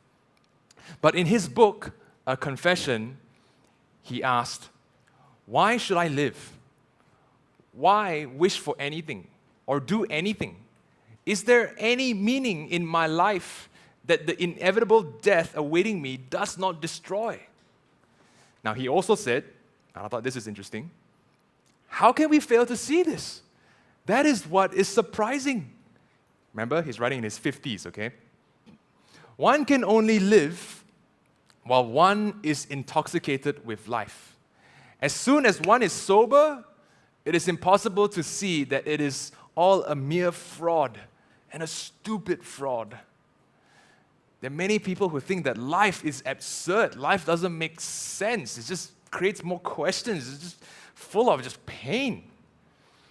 You know, how many of us will live a drunken-like state in our 20s, in our 30s, in our 40s, drinking as much as you can from the goodness of life, only to hit midlife crisis and to wake up from life's greatest hangover, right? Where you are now finally faced with the cruel realities of life. Didn't bother to think for the past 20 years, and now half your life is gone. And you've never felt more lost now in your life than ever before. Now, I don't think I would have much to say to you at that point that an unexamined life is not worth living, right? I think you would readily agree with me. The question is, for many of you, is will you sober up now and realize that you have an important question to answer before those dark days come? You know, by contrast, Christians cannot say to themselves, or should not say to themselves, stop thinking, okay? Stop thinking, right? Stop working out the implications of your belief about God and the world. You know, just enjoy your life. Just live your meaning, man. Just live your dreams, okay?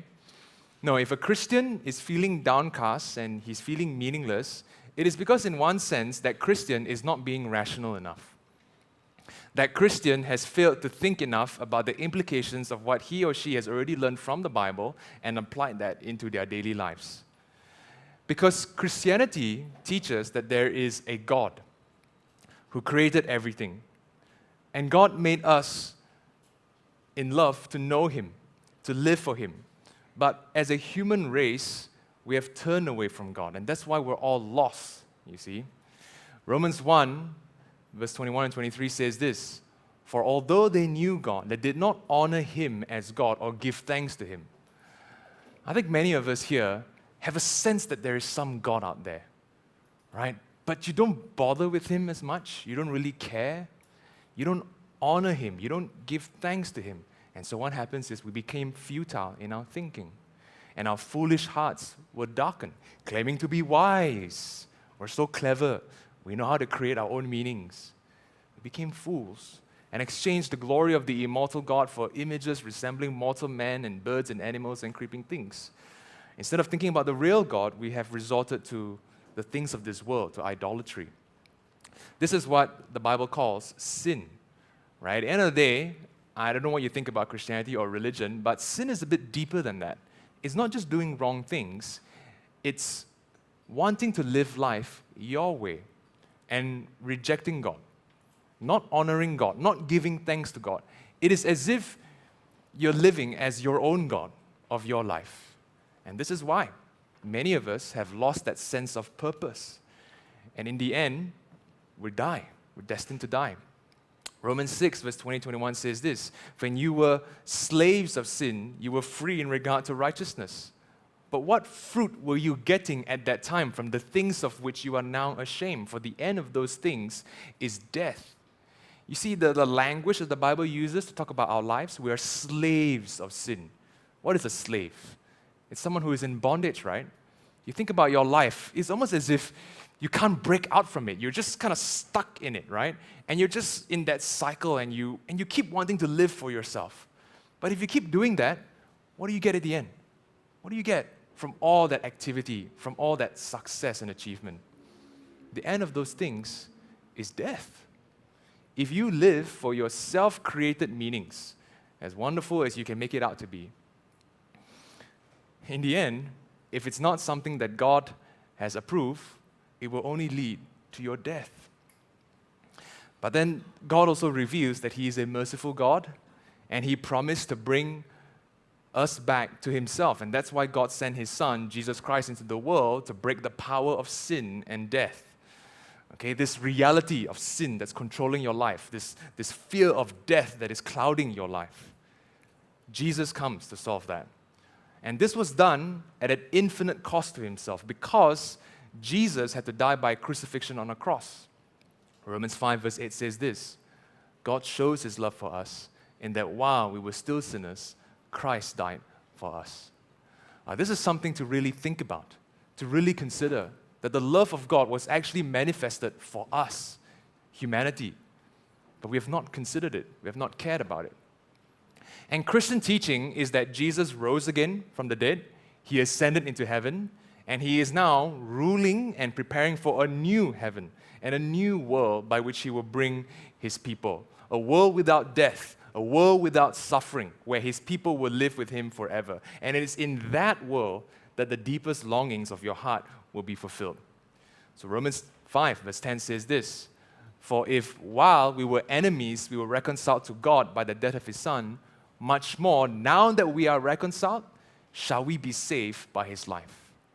If Jesus reconciles you to God today, you can be assured that you will be saved when you die, because He is alive and He will bring you to this new world with Him. That's a very summarized explanation of the Christian understanding of life.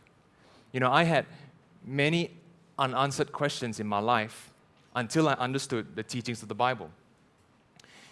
Friend, if you become a Christian, you will experience this deep peace, this deep meaning when you become more aware and mindful of the teachings of the Bible, because the Bible actually addresses the fundamental issues of life.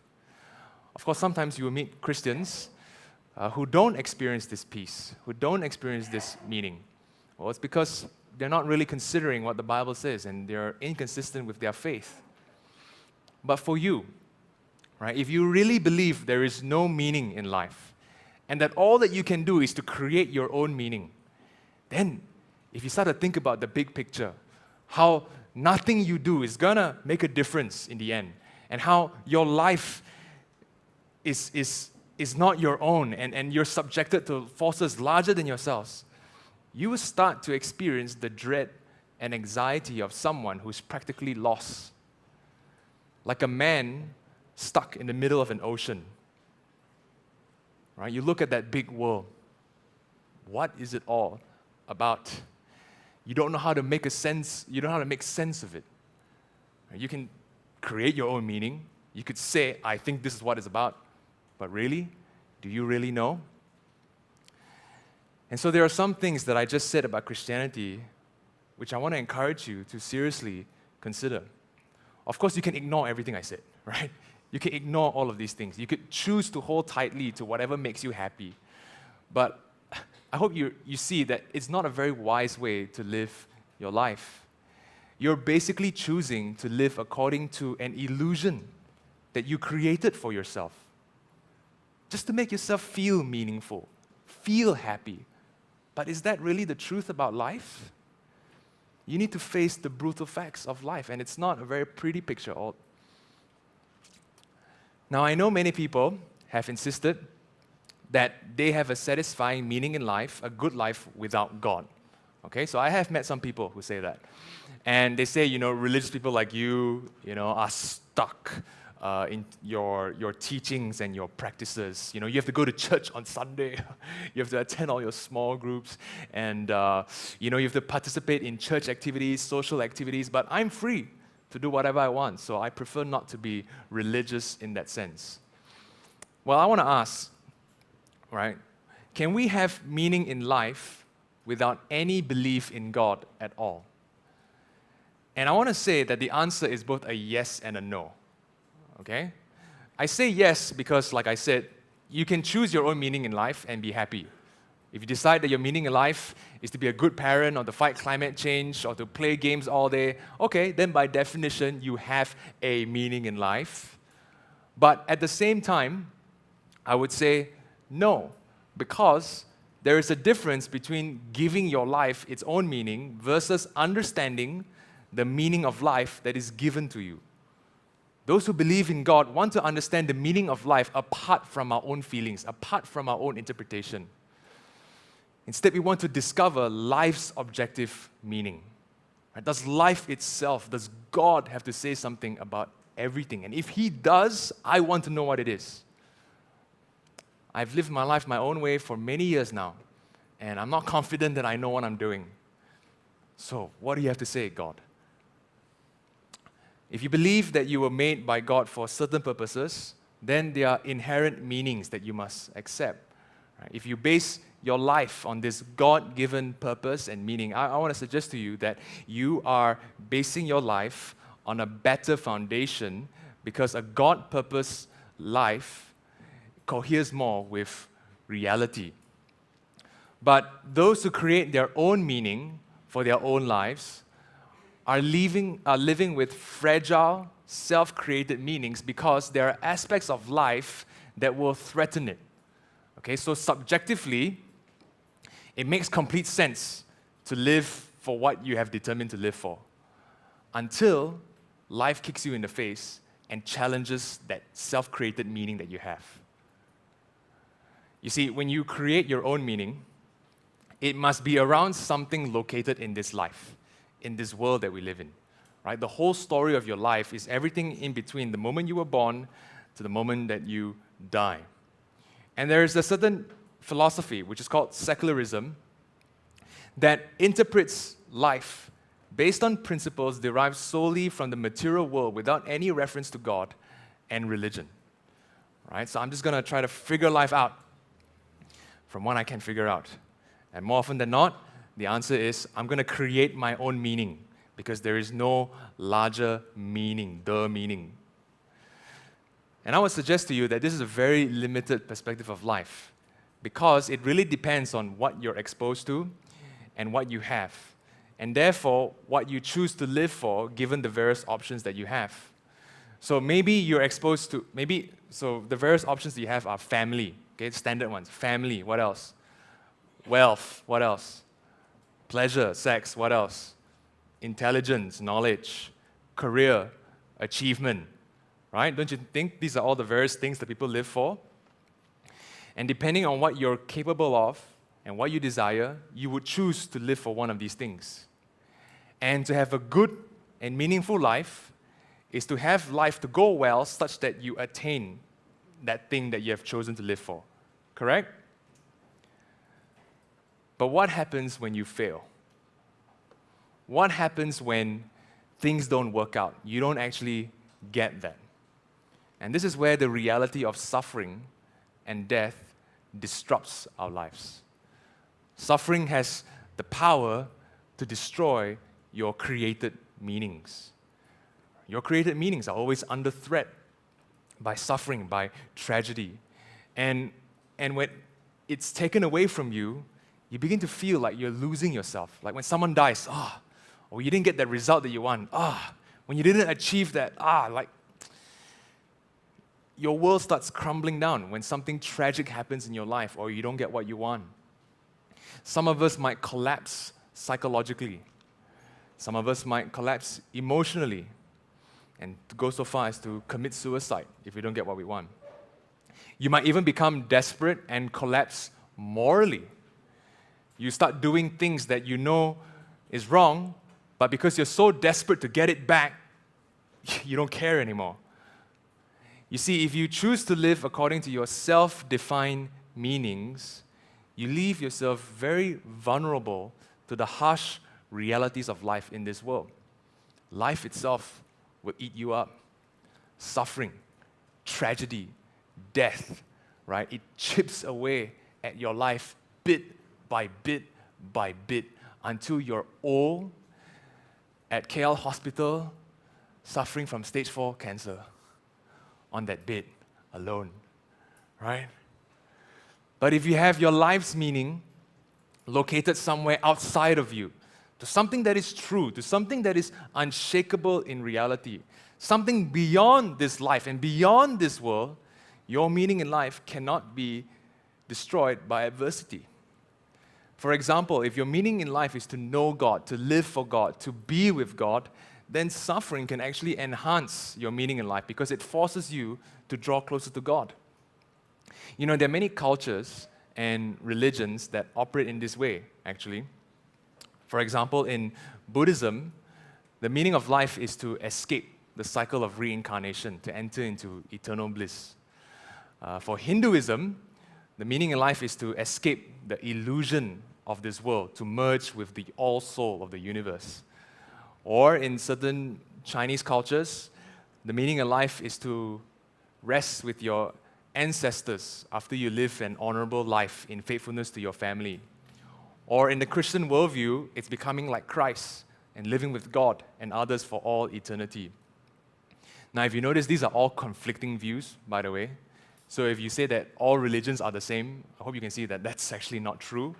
You actually have to examine it all. You have to ask which of it is actually true because they're not saying the same thing. But my point to you is there is a sense in which all religions reveal an understanding of life that is beyond this present life. Now, if you are an adherent to any of these worldviews or religion, you should consider what you actually say you believe. You know, there's no point saying that I'm a Hindu, I'm a Buddhist, I'm a Taoist, I'm a Christian or a Catholic or whatever, if you don't actually know what is it that you say you believe, right? Don't just say that you are a religious person because that's what your family does. You should think about it. You should consider it. Should your family actually believe in those things? Should they be so committed to those things? Are they true? I guess the fact of the matter is most of us are essentially modern people who don't really care much about God or religion. People who essentially want to live according to our own rules, according to our self-defined meaning. Your philosophy in life is essentially in line with the self-focused view of the West. You may think that you're a free thinker, that you're open-minded, but there's actually no such thing. All of us are influenced by an idea from somewhere. And if this is the way you think, you have been influenced by the idea that it's up to you to find your own meaning and to make the best out of it. That is actually a philosophical position that you have accepted, whether you realize it or not. And you know, anthropologists have studied the impact of this thinking and have found that Western societies are probably the worst societies in the history of the world at preparing people for suffering and death. You see, this way of thinking, it has consequences. All ideas have consequences in life. So if you're someone who's committed to your self-created meaning, don't be surprised if you become more depressed one day, or you become bored one day, or you become apathetic, or you feel lost, or you feel jealous of other people. Wait, that guy, how come he can get his meaning? I cannot get my meaning, you know? Or you feel like everything is a huge burden, everything is a huge disruption, or you feel confused, or you feel unclear, or you feel anxious, or you feel desperate. All these emotions come from the ideas that you have in your mind. They come from the result of you wanting to live your life according to your self-defined meaning. So let me ask you this question. Are you sure? Are you sure you want to go on living with the meaning that you have chosen for yourself? Are you confident that that meaning that you have created for yourself will take you through life? Take you through death? Have you examined it? Have you tested to consider it? Now, we have taken the time today to examine the way in which we have approached our lives and how many of us need to take our lives more seriously by asking the bigger questions about the meaning of life and God. And I've explained to you how our self-defined meanings will not hold up at the end of the day. And I think it's important to say that we mustn't unnecessarily insult each other, okay? As you have your discussions later, and if you have a sharp disagreement, you don't have to say like, hey, your life is worthless, lah, or like, you have no meaning, lah, okay? Now, your subjective created meaning to establish, for example, let's say a happy family, is fine and good as it is. But given what I've said, I hope that you go further than that. We all love our families, right? But if you attach your personal meaning to your family, plus there's a reality of death and what happens to us all in the future, don't you want to think a bit more? If there's more to life than that? Because one day, you're going to lose everything in life. You're going to lose everything. Your looks. Yeah, some people are like, all that workout in the gym, I'm going to lose it all. That hair, my face, yeah, gone, right? Family, everything. You'll lose it all one day. Death is just going to eat everything up. Prior to becoming a Christian, I found my meaning in life in becoming a doctor. And so I went to medical school because I wanted to save lives, right? At the age of 12, my grandfather died tragically, and that had a traumatic experience in our family to me. And so I wanted to do something. I wanted to help people. But as I was studying in medical school, I was confronted, I was constantly challenged again and again and again and again that all that I was doing as a doctor is not going to save anyone. Right? I'm not saying that medicine is useless. Yeah, it has its place in just prolonging our life, but it's a wrong term to use when we say I'm saving someone's life because they're going to die eventually. And that really challenged me because it's the issue of death that I have an issue with. Right? So the reality of life challenged my self-created meaning, and I lost my purpose in life. Even something as noble as providing healthcare for people started to weaken very quickly under some thinking, under some suffering. But what do? Do I stop thinking? Do I stop asking questions? I could, right? I could say, cannot do anything about it, lor, right? Just change career. But I don't think it's a very wise way to live. Right? Running away from life's challenges is not the way to live life well. And so, friend, I want to suggest to you that Christianity answers life's greatest challenges in a way that no other religion or secular thinking does. Take the issue of suffering, for example. Unlike the concept of karma, Christianity teaches that suffering is often unfair. Right? Our sufferings in life are not merited from a former life. The reason why you suffer today is because of your previous life. Sometimes, the reason for our suffering is inexplicable to us. We don't know why. Only God knows the reason for our suffering. And unlike Buddhism, Christianity teaches that suffering is a terrible reality, not an illusion to be transcended by emotionless detachment from life. And unlike certain fatalistic religions, Christianity finds nothing noble about suffering as a reality that just must be faced and endured and overcome, right? It should not be welcome. Yet, unlike secularism, Christianity teaches that suffering can be meaningful, that God can work through suffering for our good. Because the Christian's hope is in God and His plans and God's purposes, and God has assured the Christian of His saving love. The Christian is set free to love others, even to the extent of enduring suffering for the sake of others. How do we rejoice in suffering? How do we become willing to go through suffering for the benefit of others?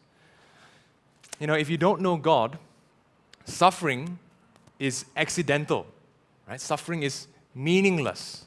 Like there's no larger meaning, there's no larger purpose. Why do we suffer? Well, this just happens. It's totally random, it's accidental, it's totally meaningless. Suffering is an interruption, suffering is a destruction of what I'm living for. And that's why many people just want to avoid suffering, right? Just want to escape suffering. They find it very hard to affirm the goodness of all life in the midst of suffering. Whereas a Christian can choose to go through suffering, is willing to go through suffering for the greater good, for the glory of God, for the sake of love. Now, why? Why? See, ideas have consequences. Right? The reason for all these differences is because the Christian's view of the universe is very different. Central to Christianity's understanding of ourselves and the universe is the knowledge of God. You see, friends, it's impossible to understand the meaning of life apart from God. Because to give an accurate answer about life, what do you need to know? You need to know everything about life, right? From the beginning of life to the end of life. And you need to know how life is expressed in all cultures, in every aspect, in everybody's life. Our human perspective is so limited. At most, you've only lived 80 years as a Malaysian person in the 21st century. You don't know what it's like to live 100 years ago. There's only one being in the entire universe that is eternal, and He knows everything to then tell us what life is about. I can't tell you what life is about. Neither can you tell me what life is about. I won't believe any religion or any philosophy whose originator is not God, okay? Because if it's a man-made religion, a man-made philosophy, there's some aspects that's going to be messed up. There's only one being who is eternal, who knows all things, and it's God. Only God knows the true meaning of life. Now, maybe now you're at this point and you're wondering, but, Jerome, how do I know if He's real? Right? Is God knowable? Where is God if He's real? Or maybe you believe that there is someone out there. Okay, you don't call Him God, you just call Him someone with a big S, right? He's a divine being, the one, but He's very quiet. I don't know who He is. Now, friend, the truth is, God actually, He has spoken. He has spoken. He has left us His word. This book that I'm holding right now in front of me is the Word of God. It's highly accessible. This wouldn't have been the case hundreds of years ago. You might die, actually, if you own a copy of the Bible. But today, you can get it on your phone, you can go online. In fact, if you want to take a Bible home, just ask one of the guys and just grab one and read it on your own. And the Bible tells us that it is not that God is unknowable, but that people have refused to know Him, to acknowledge Him.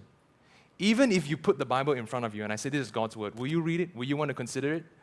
Or is your immediate attitude just question everything, I just doubt everything, just where God, right? There's this skepticism that we have. There's this resistance to want to know God. And so the Bible tells us in Romans 3, this is the reality of who we are. None is righteous. No, not one. No one understands. No one seeks God. All have turned aside. Together, they have become worthless. No one does good. Not even one. This is true of me. It's true of you. Our problem is that we are all inherently selfish, self-focused, in that we want to do what we want, and sometimes at the expense of other people. Our self-oriented philosophy is harmful not only to ourselves, but to those around us. I mean, think about it. If you have a self-created meaning and that friend of yours has a self-created meaning, and those two meanings are at odds with each other, what's going to happen? You're going to fight. And that's why we have conflicts, because none of us are agreed upon our life's meaning. We all want to exert our own meanings, and therefore we fight. There's conflict, there's war. We don't want to submit to the rule of God over our lives. We don't want God to tell us the meaning of our lives. No, we want to create our own meanings. But I hope I've shown you how our self-created meanings of life are inadequate to deal with the harsh realities of life. They leave us vulnerable to pain, confusion, and they lead us to live harmful lives. Harmful to ourselves, harmful to society, harmful to the world. I suppose if there is no God, heck care, right? Who cares about any of this? Just live for whatever we want. We can all just do whatever we want with our lives. But there is a God. There is a God. And God is deeply concerned about human life. God cares, It's not that He doesn't care. Yes, suffering still happens in this world, but it doesn't mean that God doesn't care. God cares about the state of this world because He made it. And the Bible shows us, you have evidence here of God's involvement in the world for centuries, for millennia, and all that He has said to humanity. And He tells us that a time is coming when He will hold us all accountable for the lives we have lived in this world. Because God wants to fix this world. In Acts 17, verse 30 to 31, it says this: "The times of ignorance God overlooked, but now He commands all people everywhere to repent, to turn away from our self-created meanings, from our self-determining lives, to go back to Him. Because He has fixed a day on which He will judge the world in righteousness by a man whom He has appointed. And of this He has given assurance to all by raising Him from the dead." That's why you hear maybe your Christian friends talking about the resurrection of Jesus Christ. That although Jesus died, He rose again from the dead, and God made Him the Lord, which we will all meet one day. He is the King of the universe. So our lives will not simply end in death. It will end on a day of judgment. But God is not just bent on destruction. No, God is bent. The reason why He judges is because He is committed to His holiness, His justice, the establishment of a world in righteousness. God wants to restore all things. He wants to destroy evil, and He wants you to go back to Him. And if you do, He will save you from your sins. He will save you from death, and He will bring you into this new world that He is preparing. The reason why God is withholding His judgments right now, maybe you say, hey, why don't He just judge us right now? You don't want it to come yet, okay, for your sake. The reason why He's withholding His judgment is because He's giving humanity a chance to repent, to trust in His Son, Jesus Christ, to be the Savior of the world. And so I want to encourage you to consider Christianity because it is unlike any other religion or philosophy in this world. Every other worldview or idea out there tells you that you must do something about your life in order for you to get a good life. It's up to you to fix it. But look at our track record as a humanity. Look at your own personal track record of your life. Think about the reality of death. Really, is there anything that you can do to fix what you have done, to fix the state of our world? We need God. We're at His mercy. Now, if God offers you a chance to be forgiven, to be saved, to know Him, will you accept it? You see, in Christianity, we don't believe in the meaning that we must go out and discover, but a meaning that came into our world, and He finds us, and He confronts us. It is a meaning so powerful that it changes us at the level of our hearts, because this meaning is not a concept, it is a person. Jesus says in John 10, verse 8 to 10, "All who came before me are thieves and robbers, but the sheep did not listen to them. I am the door. If anyone enters by me, he will be safe and will go in and go out and find pasture. The thief comes only to steal and kill and destroy. I came that they may have life and have it abundantly." You see, Jesus came. He was the sent one from God. The people before him, who were called thieves and robbers, they were the religious teachers who taught people ideas in order to benefit themselves. Right? That happens a lot in our world today, where religious ideas are promoted, self-help ideas, philosophical ideas are promoted to benefit the speaker or whatever, or the institution. They were teaching religion, philosophy for money. They were takers, thieves, robbers, not givers. They took advantage of people's need for answers, for purpose. But Jesus came to give. And look, he came to give life abundantly. He is God's Son, who comes to gather God's people, like a shepherd who protects, guides, and feeds his sheep. And if you are truly God's sheep, you will listen to his voice. You won't listen to any of these robbers. Although Jesus lived a short life on earth, if you read the Bible and you learn more about Jesus, you realize that he's only lived a short life, 33 years old, right? Technically, he died really young. And he lived a life that is considered simple and poor by our standards, a life full of suffering, especially near the end of his life, and he was tortured, he was crucified. When you read the Bible and you look at the life of Jesus, it doesn't seem like he lived a good life. Right? He was poor, he didn't have a home, and he was suffering so much. But the Bible shows us that he did live a good life, because unlike every other human being that ever existed, Jesus lived a life that was pleasing to God. The measurement of his life was not based on his wealth or his comfort level in life, but his relationship to God, his obedience. He shows us that the true meaning of life is to know God and to live for God, even if it costs us our lives. And that's how you have the good life forever. And so he says in John 14, verse 6, "I am the way, the truth, the life. No one comes to the Father except through me." What a bold statement to make, isn't it? He is saying, to put it in the terms that we've been talking today, he is saying that he is the meaning of life. He is saying that he is your meaning of life. If you want to find the real meaning of life, it's him. It's him, a person, the way, the truth, the life. What a bold statement to make. And so we have to examine it, we have to consider it. If you want to have life, you need God.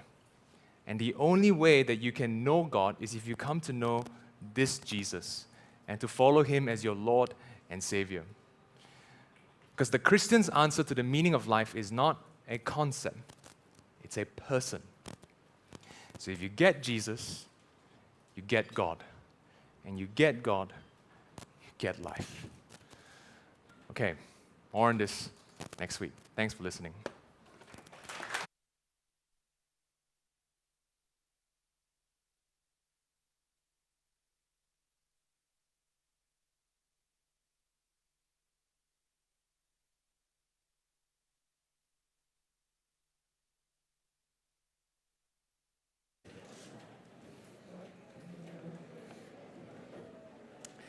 Maybe you've never thought about this much about life with God in the picture. So take this opportunity to take stock of your life in light of what you have just heard. These questions about life, why you exist, these are all important questions. Continue to discuss this with the friend who brought you over Auntie Lucy's delicious chocolate brownies. And as you enjoy your dessert, I hope Auntie Lucy can hear that applause. Now, and as you enjoy your dessert, let me leave you with this question. What else about your life needs to be examined further? Feel free to stay back and carry on with your conversations. I hope to see you guys next week for the second session of Get It as we ponder the measure of a good life. As for me, that's it from me. Thank you and have a great discussion and enjoy Auntie Lucy's delicious chocolate brownies.